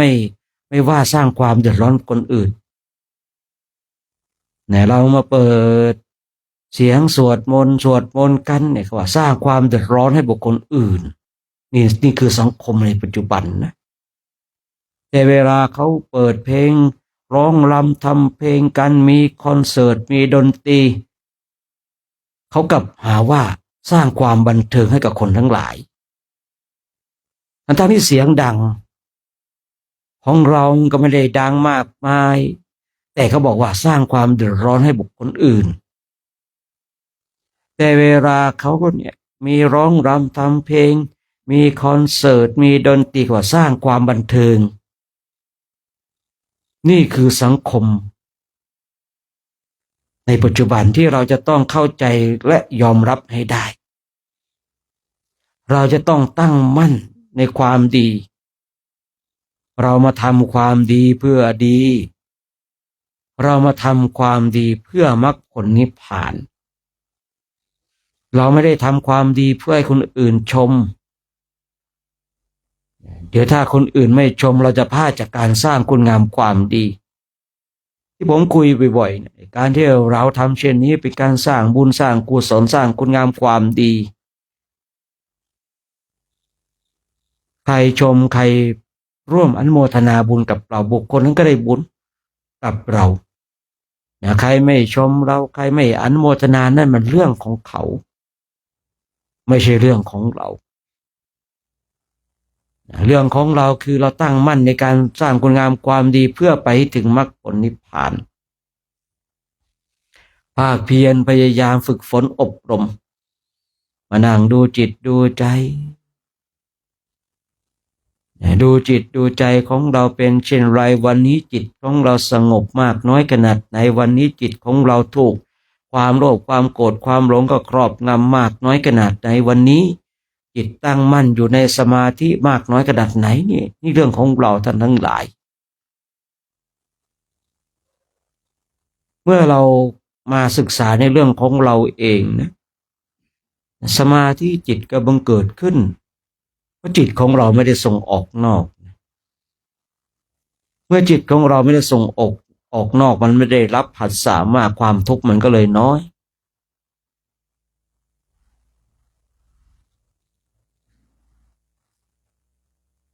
เราไม่ต้องมาแสวงหาความสุขในอนาคตเราทำปัจจุบันนี้ให้เกิดความสุขกับเราได้คนทั้งหลายแสวงหาความสุขที่เป็นอนาคตบุคคลนั้นจะโง่เขลานะเพราะบุคคลนั้นแสวงหาในสิ่งที่ตนเองเนี่ยสามารถทำให้เกิดขึ้นในปัจจุบันได้สัตว์ใดก็ตามแสวงหาความสุขอันเป็นอนาคตสัตว์นั้นช่างโง่เขลานักแต่สัตว์ใดเรียนรู้และฝึกฝนอบรมตนให้ตนเองเนี่ยมีความสุขในปัจจุบัน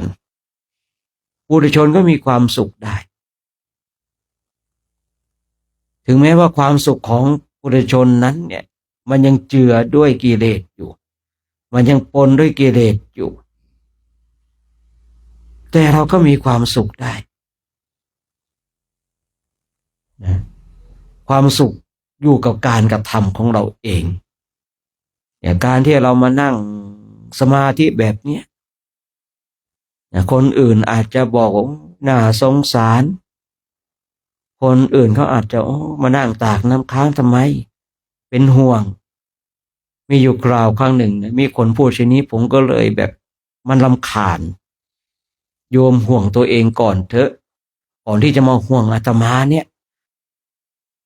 คือความเป็นห่วงของคนเนี่ยดีนะไม่ใช่ไม่ดีแต่ว่าคือบางคนรู้สึกว่ามันจุนจ้านเกินไปมันจุนจ้านเกินไปก็เลยใช้คำว่าโยมห่วงตัวเองก่อนอาตมาเอาตัวเองรอดอาตมารับประกันว่าอาตมาตายไปไม่ตกนรกอย่างแน่นอน โยมสามารถรับประกันตัวเองได้หรือยังถ้ายังเนี่ย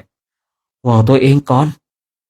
ขอบใจอนุโมทนาที่ห่วงอาตมาถูกต้องแล้วนะ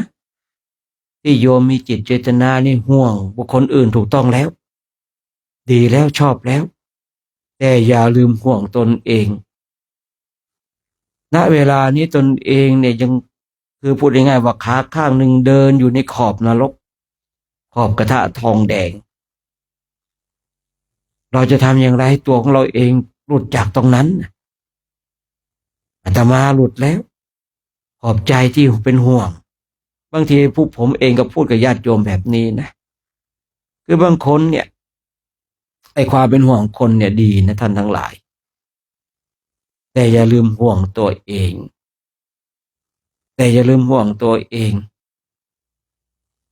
เนี่ยการที่เราห่วงคนอื่นเนี่ยดีแล้วถูกต้องแล้วชอบแล้วแต่เราอย่าลืมห่วงตัวเองเนี่ยเรามานั่งภาวนากันเช่นนี้นั่งเพื่ออะไรไม่ได้นั่งเพื่อไม่ได้นั่งเพื่อให้คนทั้งหลายมาศรัทธาเปล่าเลยเรานั่งเพื่อทำที่พระพุทธเจ้าทรงตรัสไว้ชอบแล้วในยิ่งเราเนี่ยอยากจะหลุดพ้นออกจากวัฏสงสารนี้เราต้องทำให้มากกว่าคนอื่นเราต้องเจริญทำกรรมฐานให้มากกว่าคนอื่นอย่างลงสูงด้านจิตใจท่านทั้งหลายเราอย่างที่ผมเคยคุยเราไม่ได้เอากายนี้ไปโลกหน้าเราใจนี้ความเป็นพระอรหันต์ไม่ได้เป็นที่กายแต่เป็นที่จิตที่ใจกายเป็นเพียงองค์ประกอบกายนี้เพียงแต่เราเช่าเข้ามายืมเข้ามาเพียงชาติหนึ่งเท่านั้นเองเราจะบำรุงบำเรอดูแลรักษาอย่างไรผลสุดท้ายมันก็เป็นไปตามกฎแห่งธรรมชาติ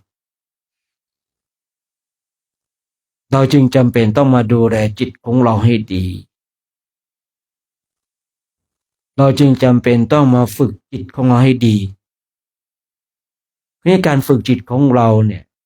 เรามีกายนี้แล้วการฝึกจิตของเราก็เนื่องด้วยกายเอากายมาฝึกฝนอบรมส่งผลไปที่จิตใจของเราพระพุทธเจ้านี้ปรินิพพานนานแล้วอัครสาวกเบื้องซ้ายเบื้องขวาก็นิพพานนานแล้วพระอสิติมหาสาวกก็นิพพานนานแล้วแต่ท่านเหล่านั้นไม่ได้เอาศีลสมาธิไปด้วย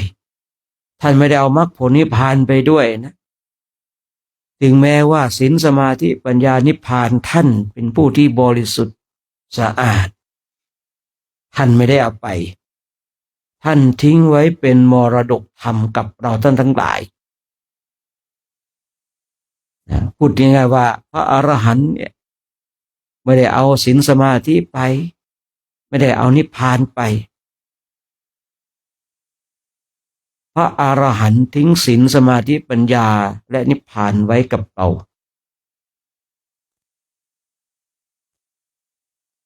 บางคนบางท่านว่าเพราะพระพุทธเจ้านิพพานแล้วพระอรหันต์นิพพานแล้วเอาศีลสมาธิไปย่อยเอามรรคผลนิพพานไปด้วยในยุคปัจจุบันนี้ไม่มีบุคคลที่ปฏิบัติได้มรรคผลนิพพานบุคคลนี้ช่างโง่เขลานักมีครับในยุคปัจจุบันนี้ก็ยังมีแต่มีน้อยเราต้องมีความเชื่อมั่นว่าตราบใดถ้ายังมีผู้ฝึกปฏิบัติธรรมกรรมฐานตราบนั้นจะไม่ว่างจากพระอรหันต์หรือว่าโลกจะไม่ว่างจากพระอรหันต์นั่นเองเนี่ยเราที่มาฝึกฝนอบรมกันเราภาคเพียรพยายาม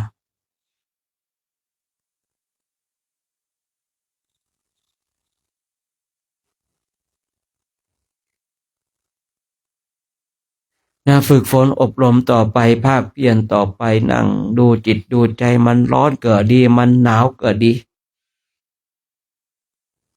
มันร้อนได้เฉพาะกายมันหนาวได้เฉพาะกายอย่าให้ใจมันร้อนอย่าให้ใจมันหนาวดินฟ้าอากาศดินฟ้าอากาศเนี่ยให้มันทำร้ายเราได้เฉพาะกาย อย่าให้มันทำร้ายเราได้ในจิตใจนะคือจิตใจของเราที่ให้ดินฟ้าอากาศมาทำร้ายได้ดินฟ้าอากาศมันอาจจะทำร้ายกายได้นี่เป็นเรื่องปกติของกายนี้เมื่อถูกต้องสัมผัสกับอากาศร้อนอากาศหนาวมันย่อมเป็นไปตามธรรมชาติแต่เราอย่าให้ดินฟ้าอากาศทั้งหลายมาทำร้ายจิตใจของเราจนทำให้เราเสียธรรมฉะนั้นในเช้านี้ก็ฝากไว้ให้เราท่านทั้งหลายเป็นผู้ที่มีความเพียรพยายามฝึกฝนอบรมบ่มนิสัยให้เรานั่งบำเพ็ญเพียรภาวนาจนกว่าจะได้เวลาในการแผ่เมตตาตอนนี้เราก็นั่งบำเพ็ญเพียรภาวนาสบายๆสักระยะหนึ่งนะ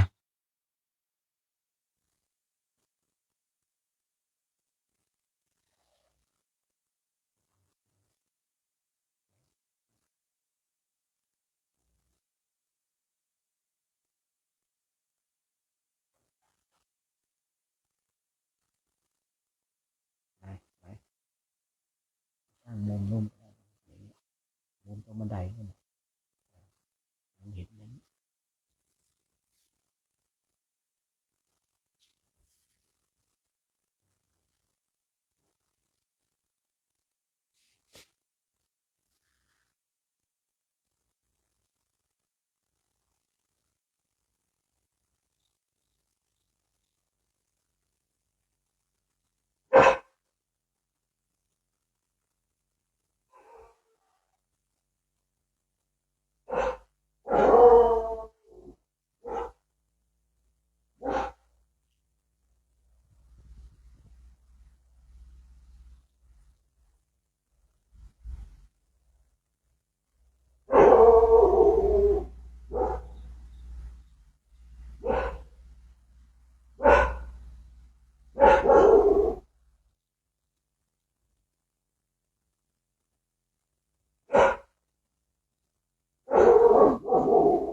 การเจริญจิตตภาวนาในช่วงนี้ก็สมควรแก่เวลานะให้เราท่านทั้งหลายทำความรู้สึกตัวพร้อมน้อมจิตน้อมใจจิตที่เป็นบุญเป็นกุศลเราจะได้ร่วมกันแผ่เมตตากับสรรพสัตว์ทั้งหลายที่เป็นเพื่อนทุกข์เกิดแก่เจ็บตายของเรานะ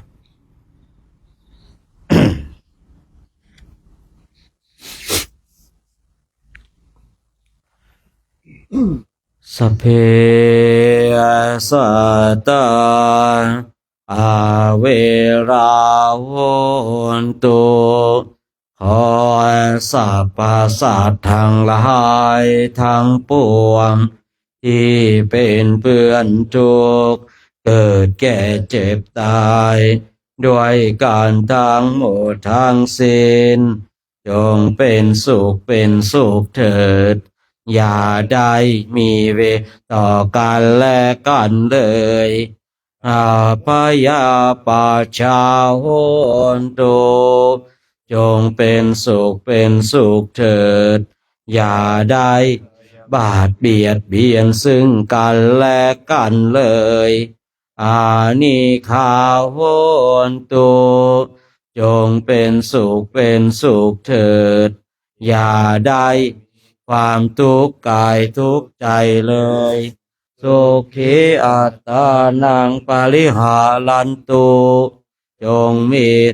ความสุขกายสุขใจรักษาตน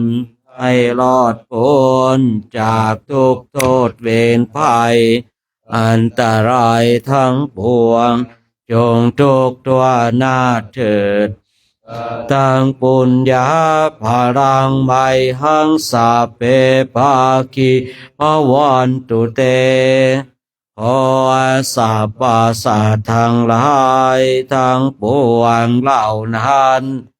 จงเป็นผู้มีส่วนได้เสวยผลบุญที่ข้า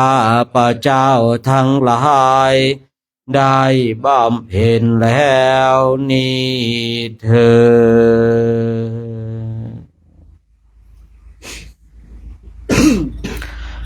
ด สาธุอนุโมทนาในช่วงภาคเช้าของวันนี้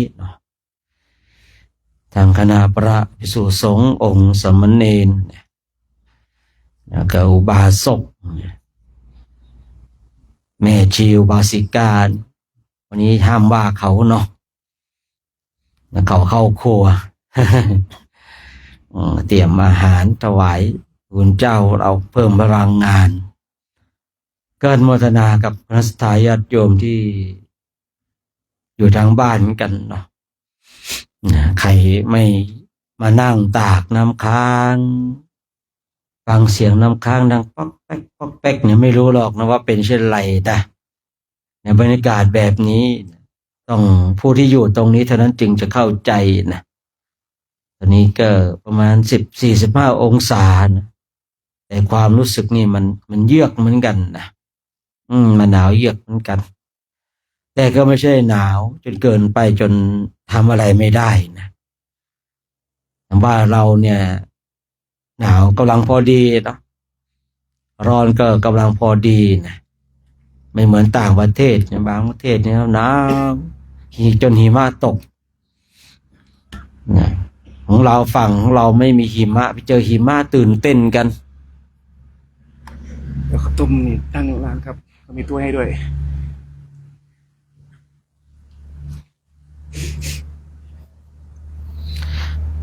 ในบางประเทศเนี่ยหิมะตกก็ตื่นเต้นของเขาหิมะตกเนี่ยโอ้วุ่นวายอีกแล้วของเราเนี่ยไม่มีหิมะอยากจะเจอหิมะนะเขามีหิมะ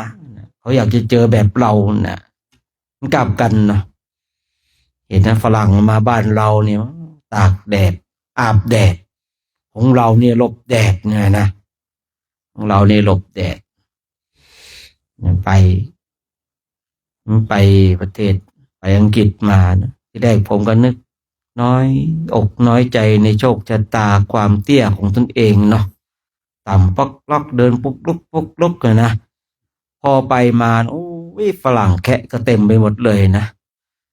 ต่ำกว่าเราอีกนะตั้งแต่นั้นนะผมไม่เคยคิดน้อยใจในโชคชะตาของตนเองเลยนะยิ่งมาเดินปีนี้เนาะเดินปีนี้เนี่ยว่าทองแดงบ้างจานเลขเดินตามหลังบ้างความสงไล่เลี่ยกันเนี่ยมันโอเคอยู่นะบางปีบางผมสมิธเลยนะ ตัวสัดใหญ่สูงสูงเรียบเลยอย่างเงี้ยนะอันนี้ก็บางทีก็ว่ากันไปเนาะฉะนั้นการที่เรามาจาริกเช่นเนี้ยมาทดสอบความหนาวก่อนอินเดียก็จะประมาณเนี้ยครับผมช่วงที่เราไปนะบางช่วงก็หนาวกว่านี้นิดนึงนะ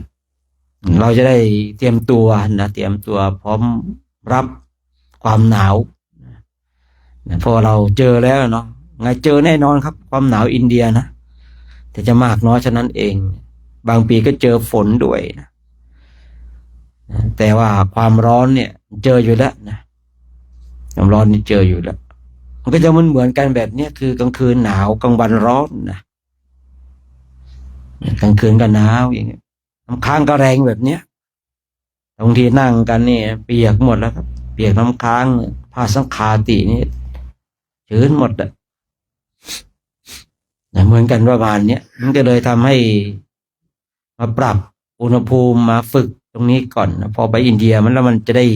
ไปภาวนาแบบสบายๆนะ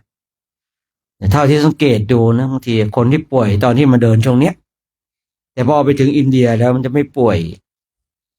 คนที่ดูแข็งแรงนะโอ้ยดูแข็งแรงพอไปถึงอินเดียเนี่ยอ่อนแอไปเลยมีอยู่ปีหนึ่งนะคือด้วยแรงผลักดันที่อยากจะไปอินเดียนะหลวงตาอายุ70แล้ว70ทำแบบคือมีแรงผลักดันนะว่าจะไปอินเดียยังไงต้องไปให้ได้อะเดินใครจะมาช่วยแบกข้าวแบกของเนี่ยไม่เอาผมไหวคนเดียวได้สบายไม่ต้องมาช่วยผมเดินตับไปแล้วเท้าแตกเท้าพองเท้าบวมเลยไม่สนใจอะเดินไปโอ้ยแข็งแรงครับพอไปอินเดียนะครับนะครับผมไอ้แค่ถุงย่ามสะพายแบบนี้ยังหนักเลยไม่เอาแล้วมันหนักไม่ไหวอะอยู่ในประเทศไทยตอนเดินนะพองใหญ่เดินได้ครับไปถึงอินเดียพองเขานี่ก้อยเจ็บครับเดินไม่ไหวครับเจ็บไปมาเอาท่านไปขึ้นรถครับไม่ได้ไปเดินเลยเป็นลำบากให้พระอีกความลำบากต้องคอยดูแลนะอีกรูปหนึ่งซ่าเนาะซ่าเดินไปขึ้นรถตกรถอีกไปใหญ่อีกเดินแบบท่านเจ็บขาอยู่แล้วน้อยพลาดอีท่าอะไรไม่รู้ตกรถไปกันใหญ่ขึ้นนิดเดินไม่ได้พระพยุงอีกโอ้โหตั้งแต่บัดนั้นนะครับตั้งแต่ช่วงนั้นก็เลย60ไปแล้วไม่เอาละนะ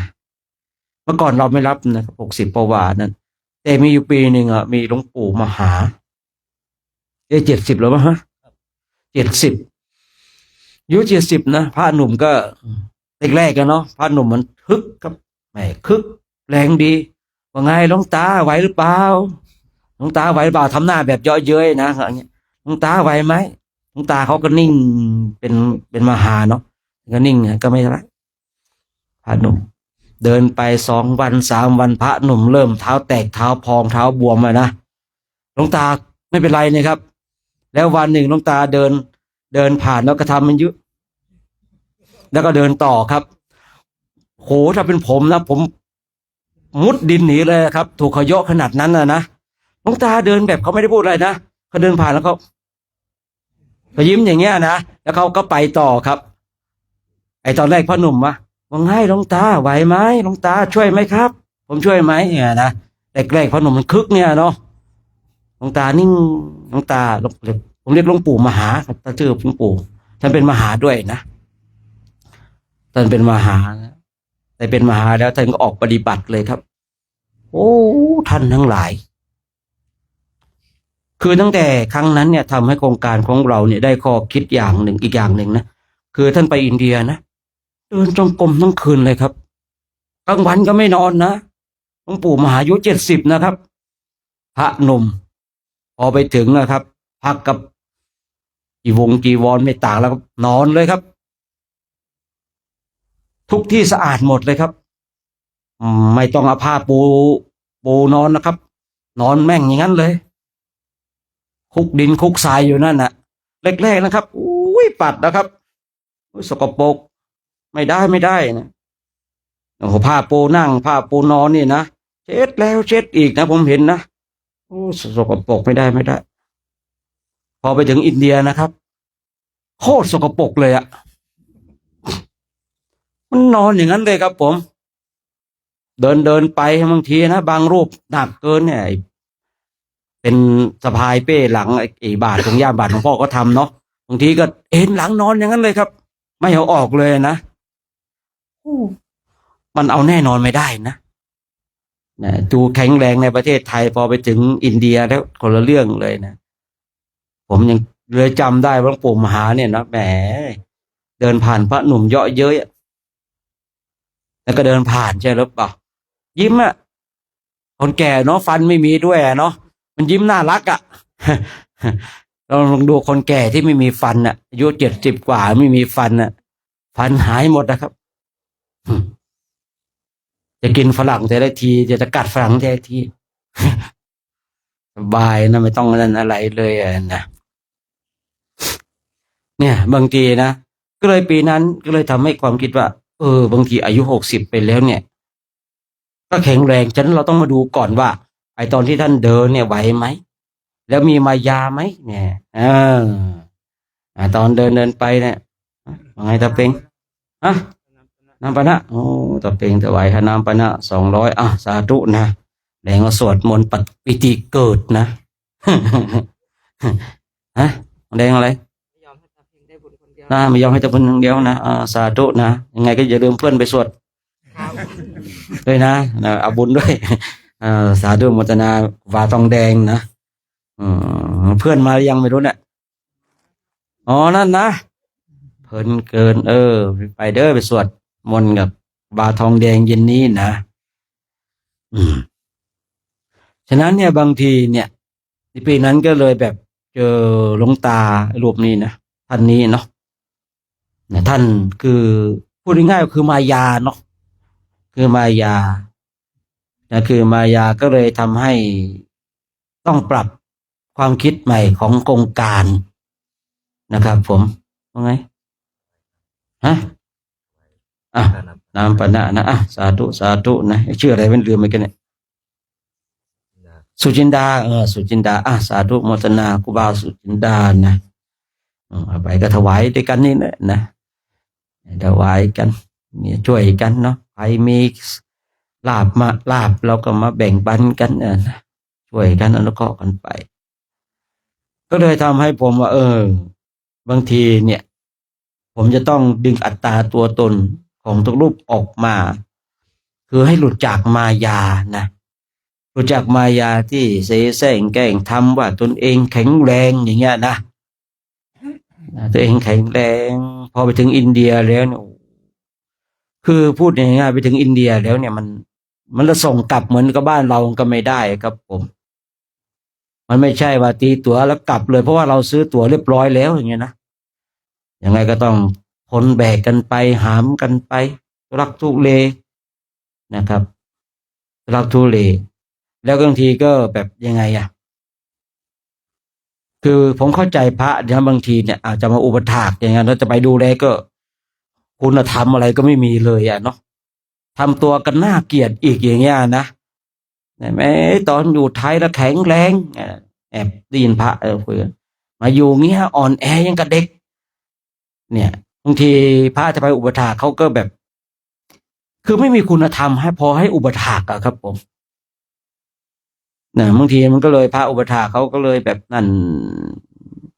คืออุปถากโดยความเคารพ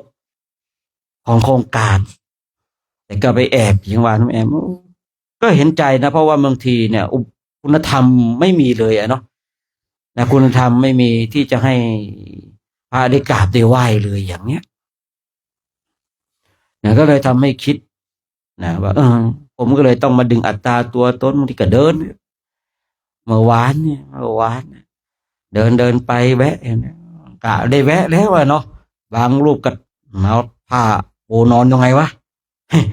เตรียมหาผ้าปูนอนจะนอนแล้วอะนะเฮ้ยเอาผ้าปูนั่ง เตรียมเตรียมจะนั่งเตรียมจะนอนกันแล้วอะนะเดินไปอ้าวทะลุถนนใหญ่อีกแล้ว ผิดหวังเลยดิ เนี่ยไอ้สิ่งที่หวังไว้มันไม่ได้แล้วนะเออแค่นั้นก็อย่างนี้นะครับ ผมเนาะบางทีบางอย่างก็จะได้ คือบางที ไม่รู้ว่าเนาะพูดง่ายๆว่า ผมก็ทำให้คุณสอบตก คุณก็ต้องทำให้ผ่านนะครับ ผมเอาละเนาะเช้าวันนี้ก็ขออนุโมทนากับ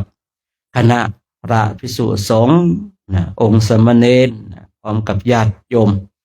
ทุกคนทุกท่านน้องที่ได้มาร่วมกันสร้างคุณงามความดีทำวัดสวดมนต์มาเจริญธรรมกรรมฐานกันแล้วพระคุณเจ้าเราก็ร่วมถวายจตุปัจจัยเนาะก็ขออนุโมทนาสาธุการเนาะบุญใดกุศลใดที่เราท่านทั้งหลายได้กระทำก็ขอให้บุญนั้นกุศลนั้นจงนำพาให้เราท่านทั้งหลายจงมีความสุขมีความสงบมีความร่มเย็นคิดสิ่งประการใดที่เป็นไปโดยชอบประกอบในธรรมแล้วก็ขอให้สิ่งนั้น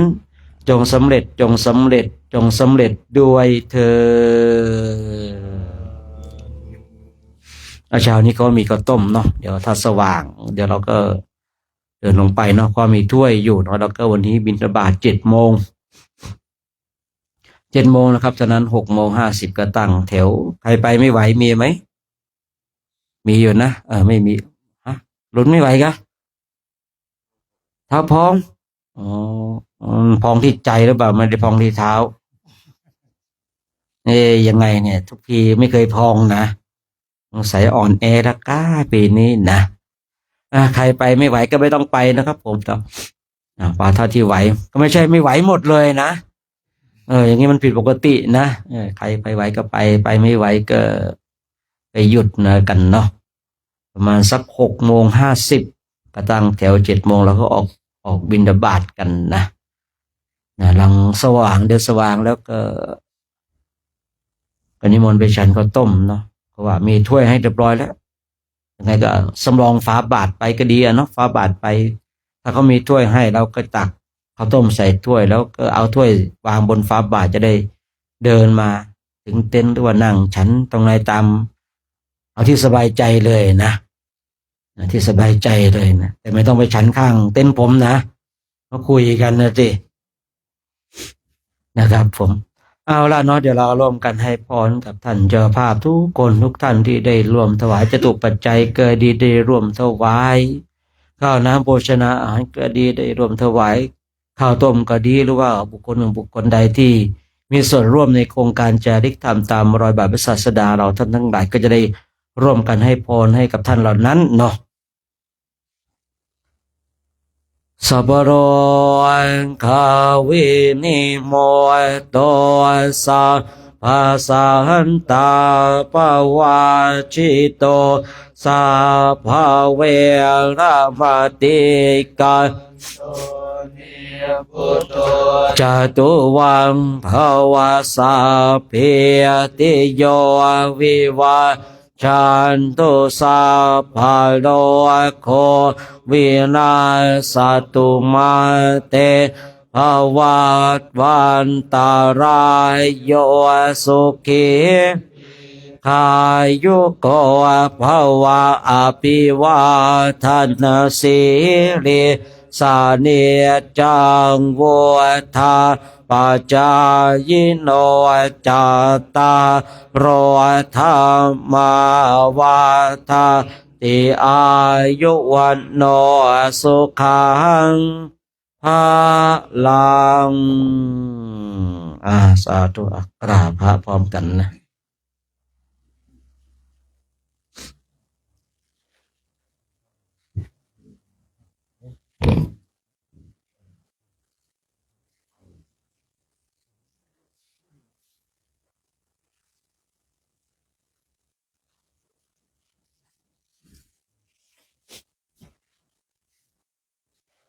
อะระหังสัมมาสัมพุทโธภะคะวาพุทธังภะคะวันตัง อภิวาเทมิ สวากขาโตภะคะวะตาธัมโมธัมมังนามัสสามิสุปฏิปันโนภะคะวะโตสาวกสังโฆสังฆังนามามิ มหาตาปิโตคุณา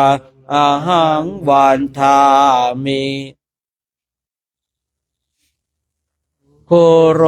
อุปัชฌาย์อาจาริยคุณาอาหังวันทามิน้อมจิตน้อมใจกราบคุณครูบาอาจารย์พร้อมกัน3 ครั้งพร้อมแล้วกราบกราบ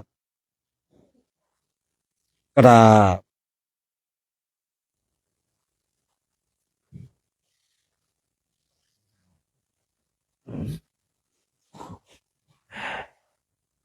พระภิกษุสงฆ์พร้อมใจกันกราบพระอาจารย์โชคชัยกันอีก3 ครั้งพร้อมกันแล้วกราบ สาธุนะ กราบกราบ สาธุนะเนนโยมกราบกราบกราบครับนิมนต์นี่ครับนิมนต์นิมนต์ยังไงก็ถ้าสว่างแล้วก็ดูเด้อนะไปลงฉันก็ต้มกันนะนิมนต์นะครับนะนี่อยากลุกแล้วเนาะ